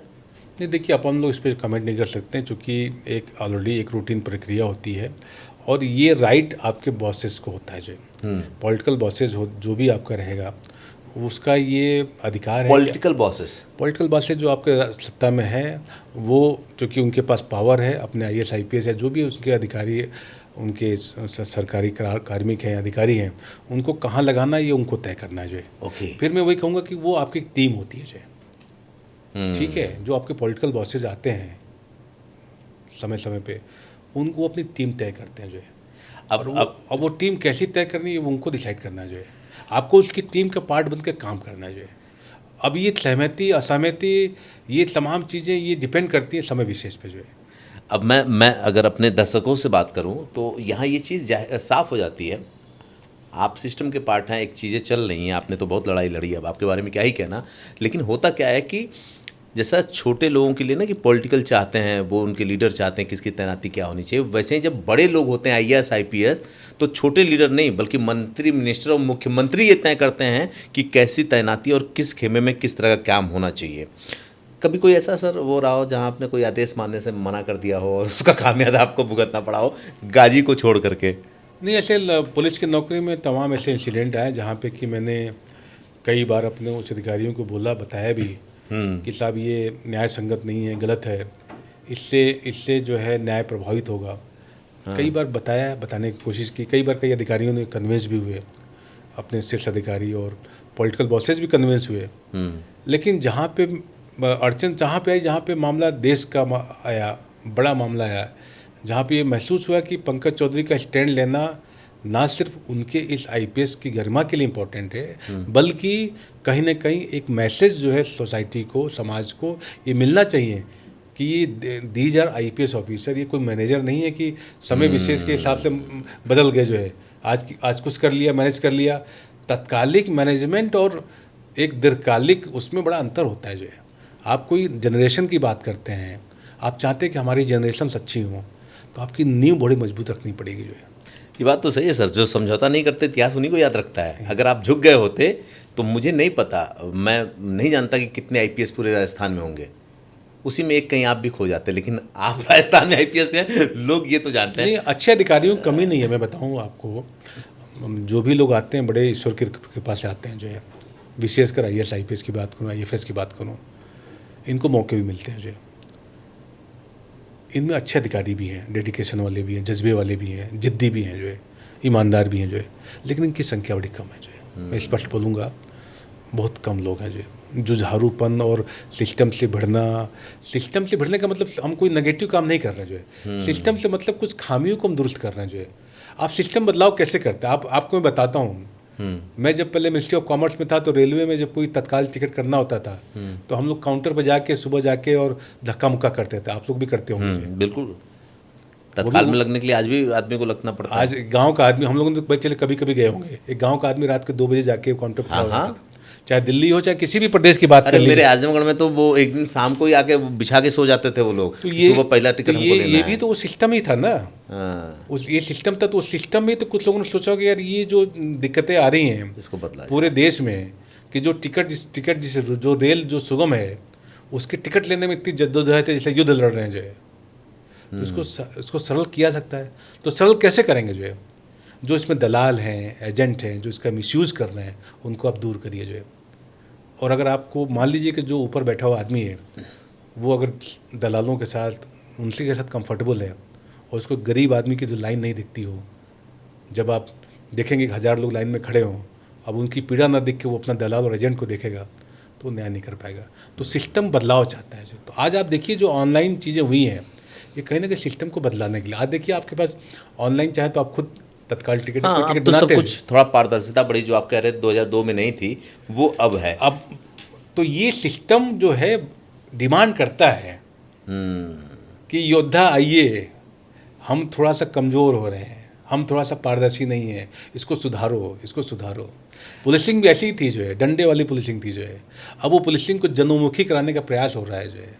ये कोशिश हो रही है कि पब्लिक आए तो उसको थाने के अंदर उसको बताओ कि आप गणमान्य व्यक्ति हैं हमारे लिए जो है।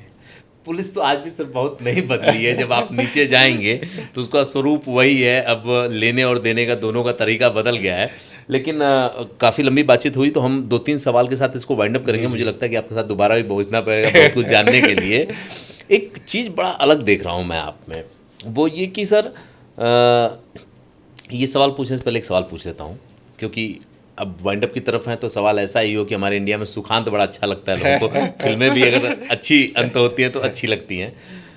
आपने चुनाव भी लड़ने की तैयारी की थी 2019 में, क्या आपको लगा था क्या कि ब्यूरोक्रेसी से ताकतवर पॉलिटिकल लोग होते हैं ना, ना, इसलिए ना, ना, उसमें जाके ज़्यादा चेंज किया जा ना, सकता ना, है? ये मैं बिल्कुल स्पष्ट कर दूं, और बड़ा अच्छा प्रश्न है आपका जो है। जब 2019 में मैं सर्विस से बाहर हुआ, हाँ। तो एकाएक ईश्वर ने आपको एक मौका दे दिया जो है। कहते हैं ना कि ईश्वर जब आपको कोई ठोकर लगाता है तो उसके पीछे अवसर भी होता है जो है। तो मुझे उस समय लगा कि बहुत से IAS IPS को मैं देखता था कि जो स्टडी लीव के लेके किताबें पढ़ने के लिए साल भर 2 साल जाते थे, जो जाते हैं आज भी जाते हैं। आज भी ऐसे पूरे देश में देखेंगे बहुत से ऐसे अधिकारी होते हैं जो कहते हैं कि साहब मैं स्टडी लीव पे जाना चाहता हूँ, मानसिक शांति के लिए जा रहे हैं, किताब पढ़ने जा रहे हैं, कोई रिसर्च करना चाहते हैं या विदेश में घूमना चाहते हैं। जो सरकार उनको देती है, पे करती है और चले जाते हैं।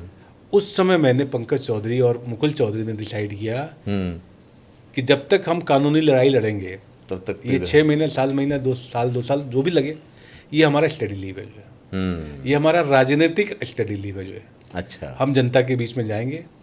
और उस समय चूंकि अवसर था, एक गवर्नमेंट सरकारी नौकरी करते हुए आप किसी चुनाव में थोड़ी जा सकते हो जो, लेकिन ईश्वर ने आपको एक मौका दे दिया जो। और वो मौका ऐसा था कि पहली बार भारत के इतिहास में हुआ कि कोई एक IPS अधिकारी नौकरी से बाहर होता और वो चुनाव लड़ता। और मैं जैसलमेर बाड़मेर से, जहाँ से मेरी पहली पोस्टिंग, तो वहाँ से मैंने 2009 का सांसदीय का चुनाव का पर्चा भरा। 19 का ना? 19 का। और मेरी पत्नी, उन्होंने जोधपुर से सांसदीय का चुनाव। लेकिन लड़े नहीं आप लोग शायद दोनों? नहीं, मैडम लड़ी, मेरा पर्चा रद्द हो गया। अच्छा। उसके पीछे भी कई आपको वापस आना था। उसके पीछे भी कहानी होगी, मैं वो समझ रहा हूँ, क्योंकि आपके जीवन में कहानियां ही कहानियां जुड़ी हुई हैं। मैडम को तो राजनीतिक चुनाव लड़ी, उनको एक ठीक है, मदर अल्लाह उनकी कानून मंत्री रही। उनका तो बैकग्राउंड ही है, एक बैकग्राउंड है उनका, उनमें एक क्षमता भी है, योग्यता भी है, योग्य भी है। मैं अपने कभी, मैं लोग पूछते, मैंने कहा पॉलिटिकल आदमी नहीं हूँ भाई। मैं तो मुझे मौका मिला था, मैं तो पब्लिक के बीच चला गया। हमने कहा पब्लिक जो हमसे अधिकारी ग्रुप मिलने आती है और जो मैं उनसे जाके मिलता हूँ, उसमें मैं देखना चाहता हूँ कितना अंतर है जो है। वो कितने सच्चे लोग हैं, या इनकी जो न्याय जो मांगने आते हैं, क्या वो एक्चुअली न्याय मांगने आते हैं या कुछ और है जो है। इन सारी चीज़ों को हम लोगों ने बड़ा महसूस किया। और मैं ये मानता हूँ कि उस समय ईश्वर की शक्ति कहिए या जो भी कह लीजिए, उस समय को हमने कभी डिप्रेशन में नहीं गया और कभी हमने तनाव महसूस नहीं किया जो है। ये ईश्वर की बड़ी आपकी पर्सनालिटी बड़ी डायनेमिक है सर। मैं भी लोगों से मिलता जुलता रहता हूँ, तमाम लोगों से मुलाकात होती है। मुझे नहीं पता कि ईश्वर आपको इतने प्रयोगों से क्यों गुजार रहा है, उसने आगे क्या लिखा होगा। एक बात बताएं मुझे आप कि ये सारा कुछ तो दिख गया, इसी बीच में आपको 5 नेशनल अवार्ड भी मिले हैं शायद जी। तो ये क्या कहानी है कि एक तरफ डिमोशन है, मुकदमे हैं, ये है वो है, फिर एक तरफ अवार्ड भी आपको मिलते जा रहे हैं? ये भी एक जिद है जो है। सरकारों ने जब, जैसे मैं बांसवाड़ा रहा, बूंदी रहा, जैसे मेरे SP का मौका दिया, फील्ड में काम करने का मौका, वो काम हुआ, दिखा भी लोगों को। जब नॉन फील्ड किया गया, अब जैसे मान लीजिए कि प्रिंसिपल बना दिया गया, तो ये भी अपने आप में एक चैलेंज हो गया। हाँ। कि यार आपको तो एक अलग भाई खांचे में दिखाने का प्रयास किया जा रहा है। हाँ, जहाँ लेकिन फेल साबित करना आपको कि यार ये तो इनको साइडलाइन कर दिया जो है, लेकिन आपके पास फिर मौका है। हाँ। तो ऐसे मुझे 5-6 जगह ऐसे रखा गया, तो वहाँ पे हमने उसको एक नकारात्मक रूप से नहीं लिया जाए। चाहे मैं प्रिंसिपल रहा वहाँ का, चाहे मैं कमांडेंट रहा दिल्ली में, चाहे मैं स्टेट क्राइम रिकॉर्ड ब्यूरो का मैं SP बना, चाहे मुझे SDRF का कमांडेंट बनाया गया, या फिर मुझे यहाँ रखा गया। बड़े प्रयोग, इन सभी जगह प्रयोग किया गया। और इन ब्रांचेस को मैंने ये महसूस किया कि ये जो ब्रांचेज इन्होंने दिया, मुझे पदस्थापित किया, ये तो बहुत कुछ करने वाली जगह है जो है। आपको बताऊं, इसके पहले मैं जब SDRF में कमांडेंट लगाया, दोबारा सर्विस में आने के बाद, तो SDRF में मुझे लगा कि यार ये जो लोग हैं, जो पूरी फोर्स है राजस्थान की, ये 2013 में बनी थी जो है। मुझे बड़ा गर्व होता है इसको बताने में। करीब 13 महीने इस पे पद पे रहा। लोगों ने सोचा कि चलो यार इनको कहीं कमांडेंट लगा दिया जाए। मैंने देखा कि बरसात के समय में, मानसून के समय में जो सबसे ज़्यादा तबाही हो रही है वो राजस्थान में हो रही है जो। कभी बाहर का आदमी, यूपी का या दिल्ली का आदमी से आप कहेंगे कि राजस्थान में पानी है, तो कहेगा राजस्थान में कहाँ पानी है। हाँ। लेकिन वस्तुतः थी जितना पानी राजस्थान में है, वो मैंने उस दौरान महसूस किया जब मैं फतेह सागर से लेके, माही सागर से लेके, अन्ना सागर से लेके पूरे राजस्थान का जब भ्रमण किया, डेमो किया, और अपने जवानों को मैंने जागृत किया कि तुम साल भर के अंदर अगर तुम लोगों के बीच में जाकर इनको डूबने से बचाते हो, आपदाओं से बचाते हो, तमाम तरीके से, तो यू आर ए फाइटर।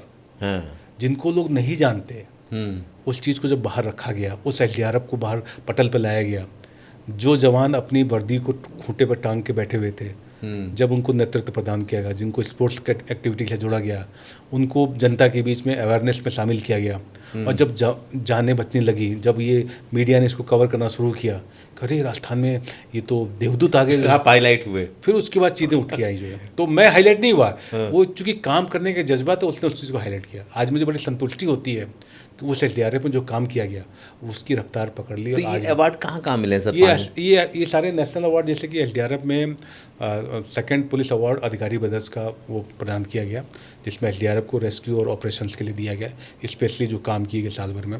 अभी जो कम्युनिटी पुलिसिंग में 2024 में अवार्ड मिला, ये एशिया का बड़ा प्रतिष्ठित अवार्ड है।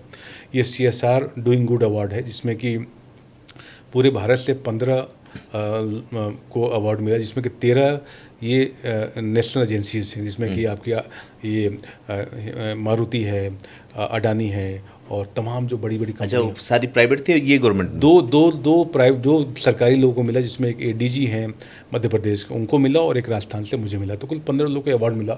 ये अवार्ड बड़ा, मतलब ऐसा नहीं कि इसी तरह अवार्ड है, ये अवार्ड अपने आप में बड़ा स्क्रीनिंग के जरिए और बड़ा आपके काम को देखते हुए, तो करीब 2-2.5 साल का जो कम्युनिटी पुलिसिंग काम था, जो लगातार जनता के बीच में जाके हम लोगों ने संवाद कायम किया, जो हमारे पुलिस मित्र, सुरक्षा चकियाँ, स्टूडेंट पुलिस कैडेट, ग्राम रक्षक, इन लोगों से जब हम लोग को तारतम्य करने का प्रयास किया, तो वो कहीं ना कहीं दिखा कि ये जो लोग हैं वो पुलिस का चेहरा बदल सकते हैं, जो है पुलिस की छवि को बदल सकते हैं। ये चीज़ जब वहाँ पर रखी गई तो उनको लगा कि नहीं, देयर आर सम पोटेंशियल, तो उसमें अवार्ड मिला। फिर स्टेट क्राइम रिकॉर्ड ब्यूरो में जब मुझे लगाया गया था आज से 6-7 साल पहले, तो जनरली माना जाता है कि ये तो बड़ा वैसी पोस्ट है, लेकिन जब बैठा गया वहाँ पे तो देखा कि पूरे स्टेट का क्राइम रिकॉर्ड का आपका ब्यूरो आपके साथ बैठा हुआ है, जो है आप पूरे स्टेट को एनालिसिस कर सकते हैं, पूरे स्टेट की आप रणनीति तय कर सकते हैं, जो है। और उस रणनीति को हमारे कुछ अधिकारी, अच्छे अधिकारियों का साथ मिला, और उन्होंने बड़ा काम किया। उस समय क्या होता था कि जब FIR होती थी थानों में, तो ये शिकायत आती कि साहब FIR में हमको कॉपी नहीं मिल रही है, साहब हमें वकील कॉपी नहीं देता है, या हमसे पैसे मांग लेता है, जो है हमें पैसे मांगे जाते हैं FIR के लिए। तो हम लोगों ने उस समय ऑनलाइन FIR को देना शुरू किया, जो है। अच्छा। तो लोग ऑनलाइन FIR निकालते थे, तो कहते यार देखो ये तो हमको फ्री मिल रहा है, जो है। तो इस तरह का प्रयोग किया गया, जो है। उस समय WhatsApp ग्रुप चालू किए गए कि पीड़ित को, जनता को सुना जाए, जो है।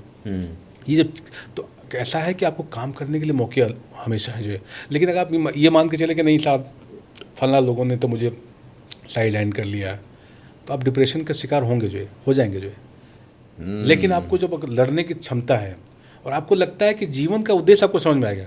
मैं इस पीरियड में कुछ स्पिरिचुअल भी हुआ हूँ, जो है। आखिरी सवाल मेरा यही था। अब मैं आखिरी सवाल यही पूछ भी लेता हूँ। जब आपने बोला ना, मैंने यही सोचा था कि स्टोरी का अंत वो करूँगा जो दिख रहा है मुझे।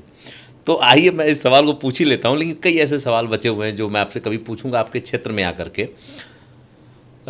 2 सवाल पूछूंगा। अब आपने स्पिरिचुअल वाली बात कर दी, तो इसको मैं सवाल में बदल देता हूँ।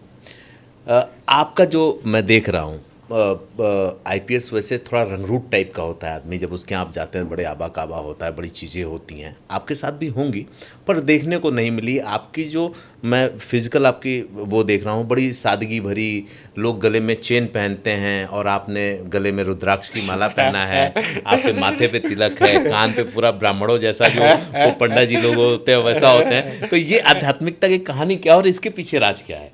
देखिए, जब ईश्वर आपको बार बार आपके साथ प्रयोग करता है ना, तो वो आपको अंतिम परिणति तक भी पहुंचाता है, जो है। हाँ। और वो रास्ता आता है स्पिरिचुअल से, जो है। स्पिरिचुअल वर्ल्ड में जब आप जाते हैं तो आपको ये पुलिसिंग, ये सब चीज़ें बड़ी छोटी लगती है, जो है। आपका पैनोरमा काफ़ी बड़ा हो जाता है, जो है।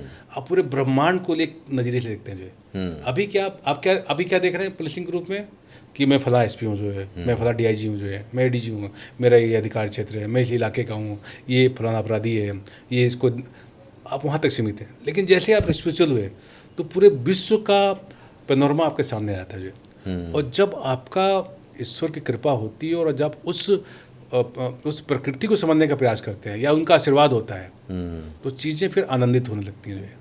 फिर आपको जब जीवन में संघर्ष आता है ना, तो कहता है फिर आपको आपके सामने के लोग जो है वो कह रहे यार ये इनके साथ क्या हो रहा है, जो है, ये तो फिर विवादों में आ गए, जो है, ये तो फिर टेंशन में आ गए, जो है।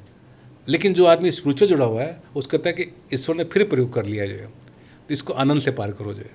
तो जब ये आनंद की भाषा आ जाती है तो फिर चीज़ें बड़ी बहुत एक ऐसी ताकत आपको मिल गई जो यहाँ की ताकत कुछ आपको बिगाड़ ही नहीं सकती। तुम लोग लगे रहो हमारे साथ, तो वो खड़ा है तो क्या ही होगा। कभी कभी ये मेरी मिसेस कहती हैं कि वो भी काफ़ी इसमें बड़ा विश्वास है उनको, बड़ा नॉलेज है, मैं तो कुछ भी नहीं हूँ।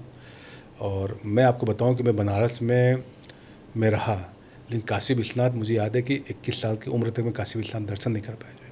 अच्छा। क्योंकि वो स्पिरिचुअल कुछ था ही नहीं।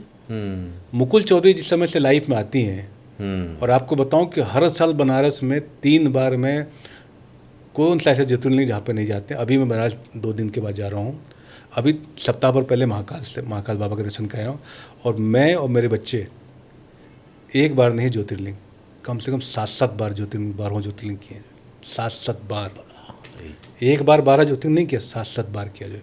तो ये वो माया कह लीजिए, ये उसकी आशीर्वाद कह लीजिए, वो स्पिरिचुअल पावर कह लीजिए, जिसमें कि ये महसूस होता है कि ये जीवन जो है एक यात्रा है। इस यात्रा में रोल आपके तय हैं, निभाना है। उसको निभाते हुए हंसते हुए जाइए, आनंद के साथ जाइए, और जितना डिलीवर कर सकते हैं डिलीवर करिए। ये सब बहुत छोटी छोटी चीज़ें हैं कि प्रमोशन, पोस्टिंग, ये वो तमाम चीज़ें धरी की धरी रह जाती हैं। हाँ, बात तो सही अगर है। जीवन में आप आनंदित नहीं हैं तो ये बेकार। तमाम चीज़ें, बहुत से ऐसे अरबपति करोड़पति हैं जो जीवन में चले जाते हैं, वो सारी चीज़ें धरी की धरी रह जाती हैं। हाँ, ये बात तो सही तो है ये सर। स्पिरिचुअल पावर आपको जीवन का दर्शन देती है, संतुष्टि देती है, और आपको एक आनंद भी देती है। जीवन आनंद का विषय जो है, जीवन यात्रा एक आनंद है। मैंने कहा ना कि भारत विविधताओं से भरा हुआ है। जो भारत को जो लोग कोसते हैं वो भारत को जानते नहीं है। जो है, आप जाइए कभी कन्याकुमारी, केरल जाइए, कभी नॉर्थ ईस्ट नागालैंड जाइए, कभी जम्मू जाइए, घूमिए, देखिए भारत में क्या क्या है। जो है आपका व्यक्तित्व ना सिर्फ एक ब्यूरोक्रेट्स का नहीं है। चलिए सर, यहीं ख़त्म करता हूँ मैं। एक सवाल और लेता हूँ, क्योंकि आपने माया की बात की। हमारी कहानी माया नगरी से शुरू हुई थी, अब मैं माया नगरी पे इस पे ख़त्म करता हूँ। मुझे लगता है कि आज नहीं तो कल आप पे लोग फिल्म तो बनाएंगे, क्योंकि ये एक आईपीएस की ज़िंदगी ऐसी है। और मुझे लगता है जिस तरह से आप अध्यात्म का रास्ता पकड़ना है, पता नहीं आगे भगवान जाने आप किस ओर जाने वाले हैं। तो अगर कभी आप पे कोई ऐसी फिल्म बनती है तो आपको क्या लगता है कौन सा ऐसा एक्टर हो सकता है जो आपका रोल निभा सकता है? देखिए, इसमें कुछ टिप्पणी नहीं कर सकते, लेकिन ये कि मैं ये ज़रूर मानता हूँ कि ये रुचिकर विषय है। बहुत रुचिकर है। ये यात्रा जो है रुचिकर, ये मैं खुद भी महसूस करता हूँ कि ये रुचिकर है, क्योंकि ऐसे मौके सबको नहीं मिलते। जो है ऐसे उतार चढ़ाव सभी को नहीं मिलते। जो है और इसी उतार चढ़ाव को अगर आप सकारात्मक रूप से देख रहे हैं तो एक आपका जीवन दर्शन अगर किसी को मैसेज दे जाए, किसी को संदेश दे जाए, तो अच्छी बात है। और आज के समय में तो एक्टर्स तो बहुत अच्छे अच्छे हैं, अच्छा अभिनय करते हैं। जो है और सिनेमा जो है समाज का आईना होता है। जो है अगर ऐसे पंकज चौधरी जो उनके बीच से, उस गरीबी से निकल के और यहाँ तक पहुँचे हैं, तमाम थफेड़ों को खाते हुए, तमाम बाधाओं को देखते हुए, सिस्टम को देखते हुए, दर्शन को देखते हुए, जीवन को देखते हुए, कोई चीज़ अगर मैं आपसे बात कर रहा हूँ कुछ लोगों तक जा रही है, कोई चीज़ अगर प्रॉपर तरीके से जाती है एक अच्छा फिल्मांकन करते हुए, तो उसका प्रभाव निश्चित पड़ता है। हमने भी जैसे बताया कि एक सरफरोश मूवी के डायलॉग ने हमें यहाँ तक बढ़ने का वो दिया। जो है हम लोग भी जब तैयारी करते थे तो खोजते थे कोई इंस्पेक्टर, कोई डिप्टी एसपी जिसे पूछे कि यार कैसे बनते हैं, वर्दी कैसे मिलती है। जो है तो आज पंकज चौधरी आपके सामने है और इस थपेड़ों के बीच में आपके सामने है, और ये बताता है कि जीवन बहुत अच्छा है, बड़ा सकारात्मक है, इसको जिए और मज़े से लीजिए। और फिल्में बनाना तो फिल्म बनाने के ऊपर डिपेंड करता है कि किसको चुनते हैं। जो है मेरा ये मानना है कि कई बार जब नियति को आपको अलग अलग रूप में दिखाना होता है या कुछ बड़ा करना होता है, बड़ा बनाना होता है ना, तो वो कई प्रयोगों से हो करके आपको गुजारती है। क्यों नहीं सबका जीवन ऐसा होता? क्यों नहीं होता कि हर आईपीएस को दुनिया जान जाती? बहुत से लोगों के पीछे विवाद भी खड़ा होता है, लेकिन उसको पता है कि आपके साथ अच्छा हो या बुरा, उसको कहाँ रखना है वो वहाँ पे ले जाके फिट करती है। वैसे लोग मिलते हैं, वैसी जगह आपको प्लेस करते चले जाते हैं। आप देखेंगे कि पंकज चौधरी जी की जो ज़िंदगी है वो मिनिस्ट्री ऑफ कॉमर्स से शुरू होती है। सिलेक्शन भी आईएएस में होता है, छोड़ करके पीसीएस लेते हैं। पीसीएस लेने के बाद भी चाहे वो पारिवारिक ज़िंदगी रही हो, चाहे वो प्रोफेशनल ज़िंदगी रही हो, चाहे इस ब्यूरोक्रेसी की लाइन में उनका अपना हिसाब किताब रहा हो, हर जगह उनके साथ बगावत ही हुई, या ये कहिए कि इन्होंने बगावत किया, क्योंकि इन्होंने ये किया था कि इनको काम करना है। और लास्ट में जब समझ में आया तो वो अध्यात्म से भी जुड़े और उन्होंने सब कुछ ईश्वर पे छोड़ दिया। ये भूमिका बनाने का मतलब बस इतना है कि भाई आप तो अपने ज़िंदगी में करते जाइए जो करना चाहते हैं, यहाँ बैठा हुआ कोई भी आपके लिए सिस्टम बना नहीं सकता और सिस्टम तोड़ नहीं सकता जब तक कि ऊपर वाला ना चाहे। तो अगर आपके जीवन में किसी भी फील्ड में है, मुश्किलें चल रही हैं, तो पलट के एक बार देखिएगा। बहुत से ऐसे जीवन की कहानियाँ हैं जो आपको जीने की लालसा पैदा कर देंगी और लगेगा कि आपकी जो कहानी है बहुत छोटी है। तो इंतज़ार करिए अगले एपिसोड का, और मैं इंतज़ार करता हूँ अगले गेस्ट का। अगर लगता है कुछ सवाल हैं आपके, कुछ जानना चाहते हैं, पंकज जी से कुछ पूछना चाहते हैं, तो लिख भेजिए कमेंट में, क्योंकि जब अगली बार हम बैठेंगे तो हम कोशिश करेंगे आपके उन सभी सवालों का जवाब दिया जाए।